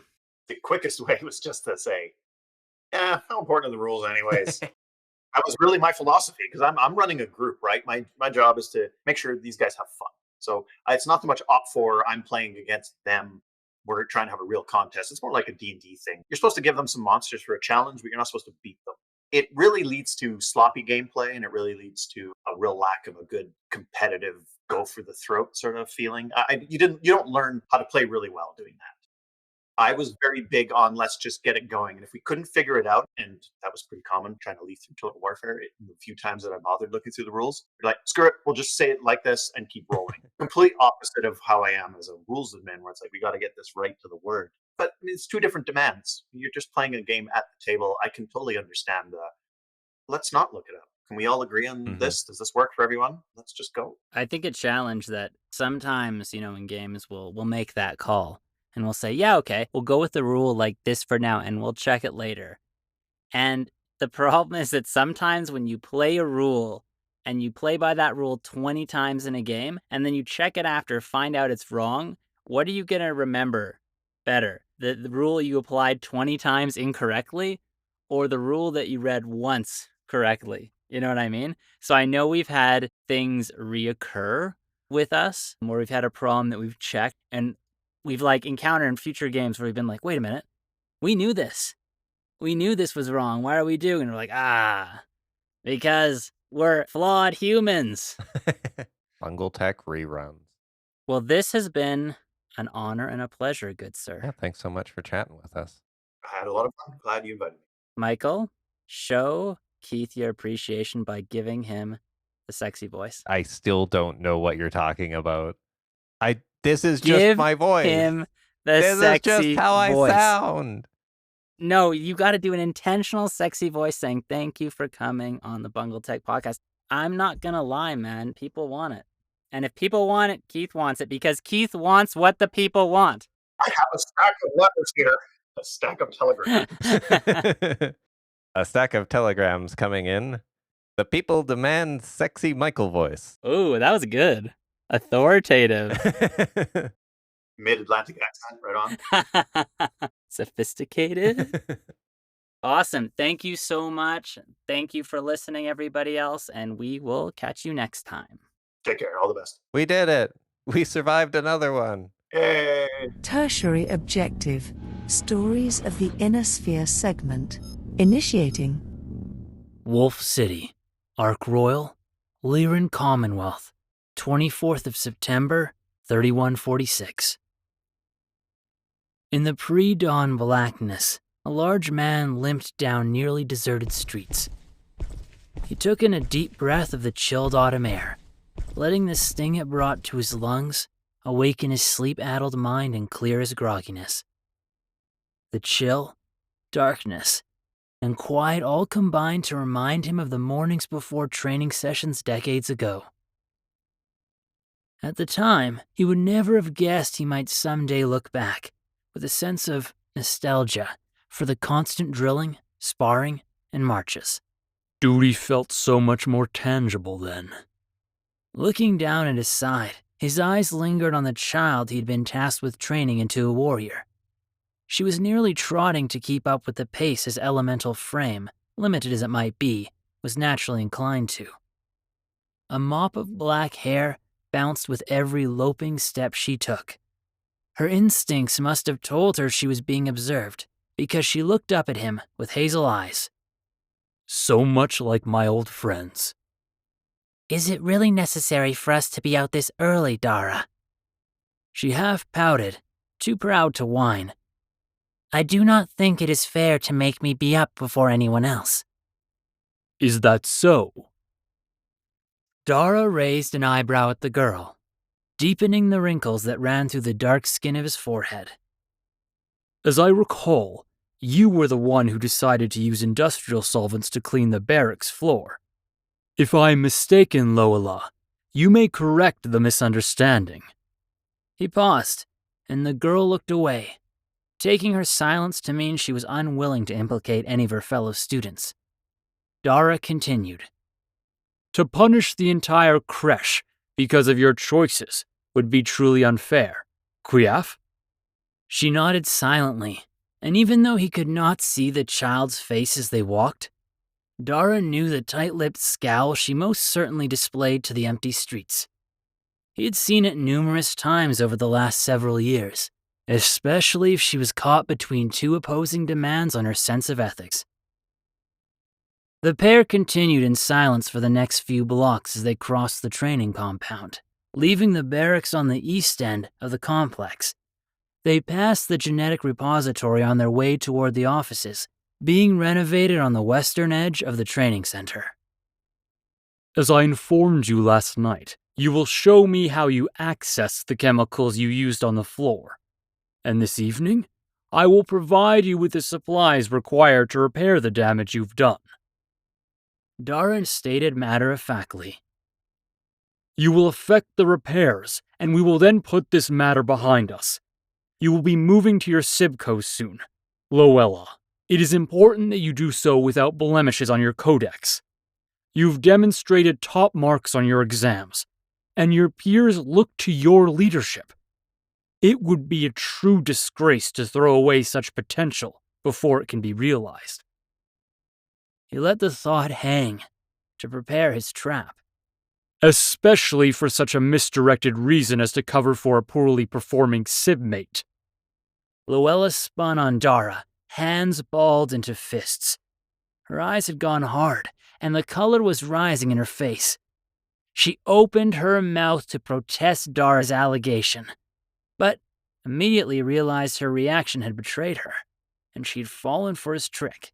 Dara tried to stifle his grin, but failed, and instead covered his amusement by scratching his chin. He gestured forward with the other hand, and realizing she had lost this round, Loella dutifully took the lead.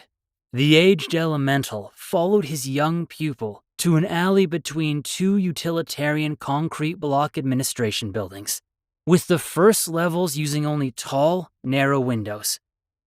It was a simple measure to increase defensibility, and was used frequently throughout Wolf City. Though this would provide little protection against a true assault, and concerns for civil unrest of the spheroids was a thing of the past, the design feature persisted. Halfway down the alley, the buildings on the left had a long, narrow storage room attached. It had its own access door, and the size of the addition cut the width of the alley in half, making it barely passable for vehicles. Loella approached the door, opened it, and flipped on the interior light as though she had done so dozens of times before. Thankfully, the door was tall enough for Dara to enter without having to stoop. When he saw inside, he understood why. Along the left wall stood a workbench, while dozens of tools, from shovels to pruning shears, lined the right side. Elementals who washed out of training frequently entered the laborer caste, which made it logical for the tools and work area to be appropriately sized. The remaining part of the room was closed off behind a metal security cage. Through the heavy wire mesh, Dara saw rows of heavy shelving covered in various jars and cans. He stepped past his charge, tried the door's handle, and found it was securely locked. Although theft was very uncommon among the exiled wolves, securing hazardous chemicals seemed astute, lest they fall into the hands of the untrained. With this thought, Dara turned back to Loella and gestured at the door, encouraging her to proceed with her demonstration. The girl moved to the workbench and slid a toolbox out from underneath it. Dara noticed her ebony hair, blowing as she did so, and realized there was an intake fan under the workbench, pulling in air from the rest of the building. He noted how much warmer he was than when he had been outside, and with a silent thanks to Kerensky for small wonders, he sat on a storage crate so he could rub his stiffening knee. "Are you sad to be here, instead of outside the city with the warriors?" Loella asked nonchalantly, over her shoulder as she rummaged for some piece of equipment. Though the question was not asked with malice, the bluntness of it, which Dara had learned is a specialty of children, hit him deeply. The air in the room evaded him as though he had taken a hard punch to the solar plexus, and he took a moment to gather himself.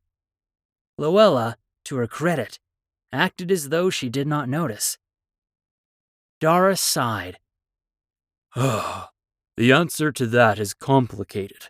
Of course, as a trueborn, there is no greater calling than to be fighting the Jade Falcon invaders. But I'm also old, and had I remained a warrior, I would likely be dead by now. He shrugged. I would have already found my glory on the battlefield or perished. The thought lingered in the air, but I remain. Do you miss it? Luella asked carefully. The fighting? The battle? She stopped scrounging in the box and was now listening intently to her teacher. Is not my teaching your creche every day akin to battle? He challenged with a wry grin.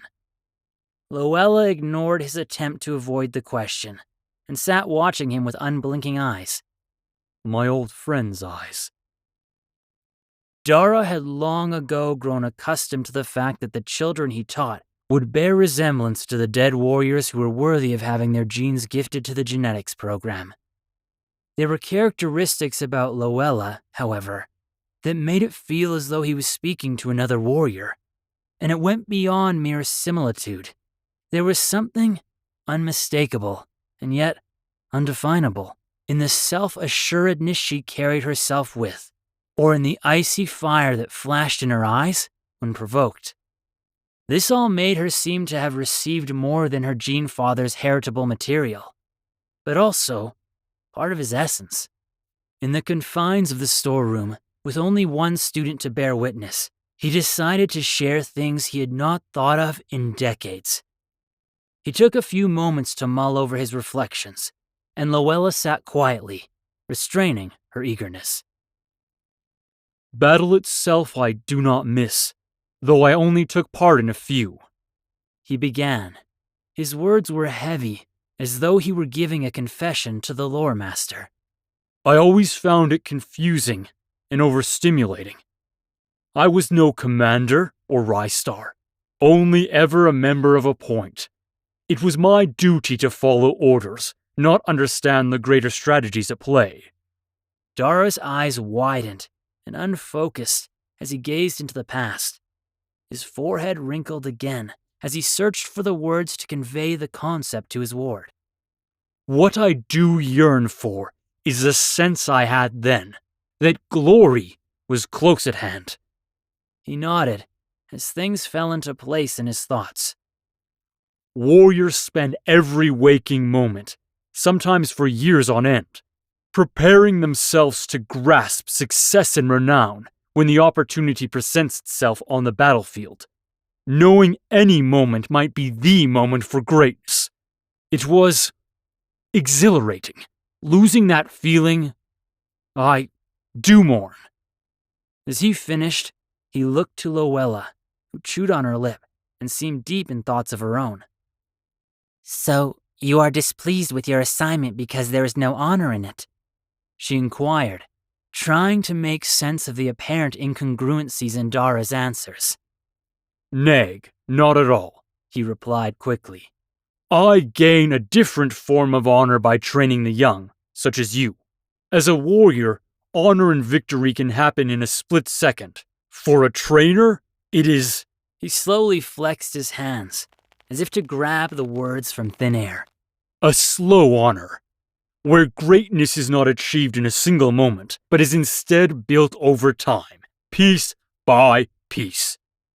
You, and all those I've helped raise, are now my opportunity for honor. The deeds you will one day do for the clan will reflect on my efforts in some small way. Do you understand? The youth nodded, slowly, before her face twisted up with another question. Were you good at being an elemental? In those battles, I mean. Dara threw back his head and let out a deep, hearty laugh. Ha ha ha! My performance was always satisfactory, if not remarkable.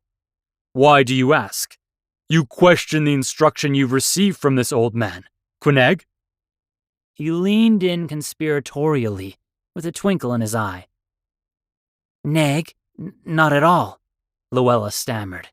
I just do not see how you came to this role if you are proficient in your obligations to the warrior. Why were you not fitted with a prosthetic? Or why did the scientists not grow you the parts necessary to let you heal so you could continue to fight? Things were different then. Dara replied as he leaned back, buying time to formulate his reply. For the second time before dawn, this child had asked him a question that cut deeply. Her earnestness gave the query a biting edge, and he realized she would someday master wielding words as a weapon too, in addition to a mech. I was fortunate to have seen multiple battles in my first 2 years as a warrior. The word of Blake's jihad had ended just before I was decanted, and there was a shift toward peace across the inner sphere. This meant fewer opportunities for warriors to elevate themselves. It also meant there was less need for the numbers of warriors the clan had developed to fight against the Blakeists. So because you were hurt fighting for the clan, they cast you out? That is not the way things should be done. Those wounded in the name of the clan should be given whatever they need to continue fighting. Blood rose in Loella's cheeks, and she smashed a small fist against the leg of the workbench. Not cast off by some dirty surat because it is convenient. You will hold your tongue! Dara barked in a tone he rarely used. For a moment, the deep rumble of his voice seemed to cause everything in the room to reverberate. Judging by the bewilderment on Loella's face, she must have thought he would agree with her rather than chastise her. He eased himself back on his crate and took a deep breath before continuing in a softer voice. The mandate came from the Khan himself. When it became apparent that I was not going to heal quickly, he paid me a personal visit. He explained that he understood how difficult it would be for me to no longer be a warrior, but the resources that could have repaired me were needed elsewhere in the clan. He showed me a great kindness by allowing me 6 months to try to rehabilitate my leg with less resource-intensive methods. Looking back, I am sure he knew it would make no difference in the end, but he allowed it for my sake. With a short sigh, he stood from the crate. Ugh. Enough stalling. Now show me how you bypass the security door.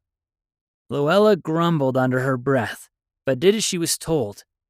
Dara watched with curiosity and then puzzlement as she fashioned a tool from adhesive tape, a magnet, and a pen she had taken from the toolbox. She stepped to the door of the cage and fed them through an opening in the grate above the doorknob. After a few minutes of careful positioning, there was a click as the magnet settled onto the body of the latch mechanism. She turned the knob and opened the door wide for Dara to inspect. He tested the knob for himself and then removed the magnet to find the lock was again engaged. He gave a small nod of appreciation at the cleverness. How is it you came to understand locks so well?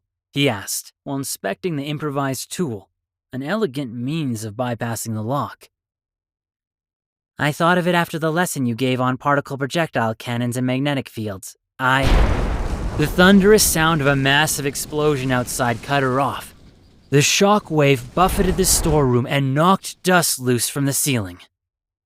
Loella turned from the door to Dara, eyes wide. What?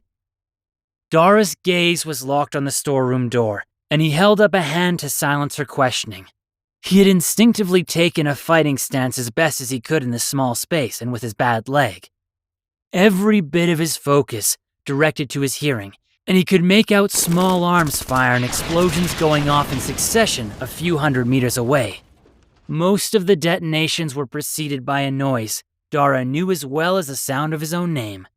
It was the roar of elemental battle armor launching short-range missiles. All the Wolf in Exile battle armor was outside the city, which could mean only one thing. The Falcons have come to Wolf City. A moment after he registered this, the complex's alarm sounded, and he was moving before he had formulated anything resembling a plan. He stepped to the tools along the wall and found a 15-kilo sledgehammer. It felt good when he hefted it, like all the muscles in his body welcomed the weight and what they might do with it. Next, he moved into the chemical cage, quickly scanning labels. He found a liter-sized glass jar and dumped its contents onto the floor. Dara held the bottle off to the side, and Luella took it from him without a word. A few more moments of searching, and he found what he was looking for. Returning to the workbench with 2 canisters, he leaned down to bring himself closer to Luella's level. I need you to mix these 2 in equal parts in the glass container. Fill it to the top. Do you understand? He asked. When the girl nodded, he moved to the workbench drawers and rifled through them. Not finding anything suitable, he went to the toolbox and found an igniter used for lighting cutting torches. Luella was pouring the second chemical into the container, her jaw set in concentration. Dara jammed an old rag into the bottle's mouth and used adhesive tape to mount the torch striker to the side of the bottle. He took a deep breath as he surveyed his weapons. A sledge and an improvised incendiary were no match for elemental battle armor. But he had lived in that armor, and while he might be unable to incapacitate the armored enemies, he knew several tricks to slow them down. Stay at my side. If an enemy gets close, light this and throw it at their visor. You understand, Quiaf? Dara handed the bottle to her and stepped to the door. A quick glance told him all he needed to know. Af, Luella answered. She shuffled her feet with nervous energy, and her knuckles whitened from gripping the bottle tightly. But her eyes were focused and sharp. With a nod, Dara switched the light off and opened the door, then shuffled down the alley. At the corner of the building, he paused and peeked out. From this vantage, he could see most of the way across the campus, and what he saw made him freeze in horror. The genetic repository was engulfed in an inferno. The reds and oranges of the fire climbing from every crevice of the building mixed with the colors of the pre-dawn sky. On the street in front of the structure stood nearly a dozen armored elementals. Their green and yellow paint shimmered in the conflagration as they casually used their mech-rated flamers to extend the destruction. Most had already jettisoned their missile launchers, having expended their ammo. Though he could see the barracks, Dara heard small arms fire and saw the reflections of muzzle flashes coming from the far end of the compound. Most Trueborns did not ascribe to any religious teachings. Their hope for the future always lay with the fate of their clan. Dara, seeing the carnage before him, had that faith ripped from him. The promise of the genetics program and the progress of the clan was rapidly turning to ash before his eyes. An overwhelming rage washed over him, setting his nerves and muscles on edge. He readied the sledgehammer and took a few steps out of the alley. These falcons would pay for their Desgara ways. A brush against his leg made him pause. Luella stood beside him, disbelief painted across her face as she took in the scene. In a moment, Dara tried to weigh out all the possibilities and his responsibilities. This may not be the only training center they are attacking. Is it their goal to destroy our future? The thought sent a shiver through his entire body, but also made clear what was needed of him. A quick scan of the nearby buildings told him every path off the street carried a significant risk of being spotted. Fleeing in the open seemed to invite disaster as well.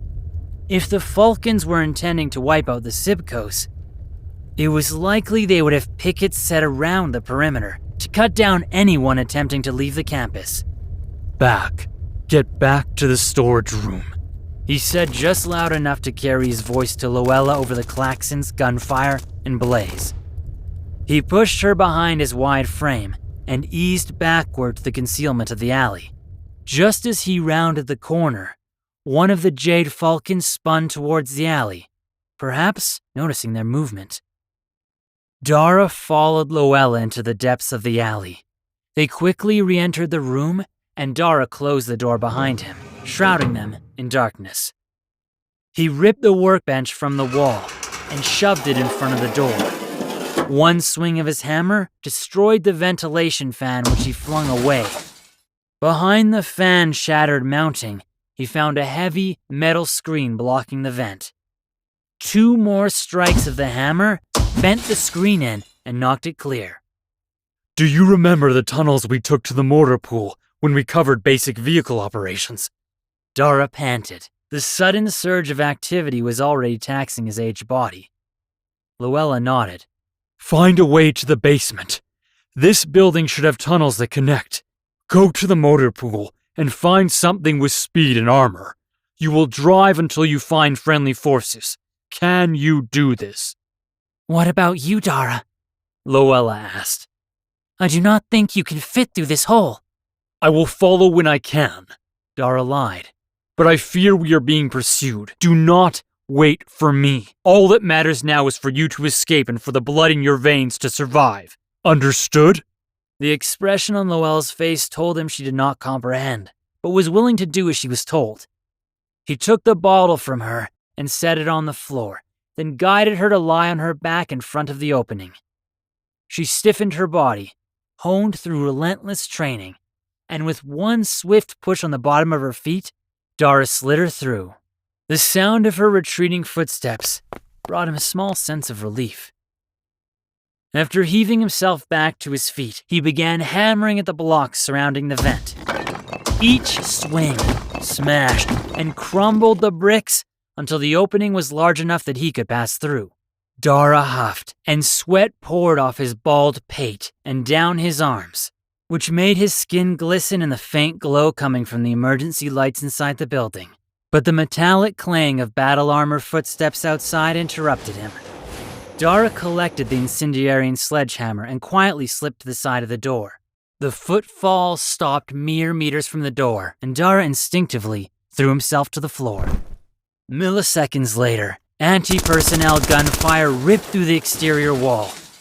Brick fragments cascaded across the room, and several containers in the cage shattered, spilling their contents across the floor. Dara felt the spalling from the wall open dozens of tiny cuts across his exposed skin. When the gunfire ceased, he rose as silently as possible. The dust in the air was so thick, he had to focus on controlling his breathing to avoid coughing. He remained motionless, beside the door, with his hammer raised. In a sudden burst, the 3 prongs of an elemental claw stabbed through the metal door and ripped it from the hinges. For Dara, the next seconds dragged on forever as he waited for the attacker to come into the door. Apparently sensing danger, the Jade Falcon opted to slowly enter the doorway, the armor's clawed left arm and its attached anti-personnel machine gun leading the way. Dara knew trying to damage elemental armor with a sledgehammer, even one this heavy, was foolhardy. He swung with every ounce of strength he could muster. The hammer arced in a horizontal path and slammed into the muzzle of the machine gun. While the modular weapon itself was nearly impossible to damage, its mounting brackets could be bent, potentially robbing the enemy of a weapon. The Falcon reeled back and took a moment to inspect their arm, stunned at the seeming absurdity of the attack. Dara used the opportunity to pick up the glass bottle and flick the igniter. The rag immediately took the flame, and he prepared to throw the bottle. Fire was not much of a threat to an armored elemental, but the heat and flames would interfere with visual and infrared views. He hoped it would be enough. He hardly looked to aim and did not wait to see the effect after tossing it at the enemy. Instead, he dove for the hole he had created moments before. His shoulders rubbed the opening's edges, and the rubble in the bottom of the hole dug into his chest and abdomen as he low-crawled through. The muscles in his forearms and legs strained to force his body forward. You insolent dog! The synthesized voice of the Falcon chased after him as he pulled his legs through the wall. The shout was followed instantly by the sound of a flamer igniting, the Falcon elemental deciding to end the fight quickly by firing their Mech-class flamer into the small area of the storeroom. Even through the wall, Dara could feel the blast of heat from the weapon. A second later, the wall shook, and a gout of fire came through the enlarged vent as Dara scrambled away. The flamer had ignited all the flammable chemicals in the room, creating a fireball and concussive blast. Dara stumbled to his feet and surveyed the inside of the building. Walls on this level were stripped to their metal studs, and several meters away, He could see temporary wooden stairs leading up to the next level. With no hope of concealment on this story, he decided to move to the next floor up. Shambling as best as he could manage, he mounted the stairs. When he was halfway up, there was a loud crash behind him. Dara watched the wall crumble away, and what emerged was something from a child's nightmare. Cement, dust, and rubble fell off the enemy's armor as they bored through the wall. The brick was little more than tissue paper to the battle armor, and flames still swirled around its shoulders, head, and torso.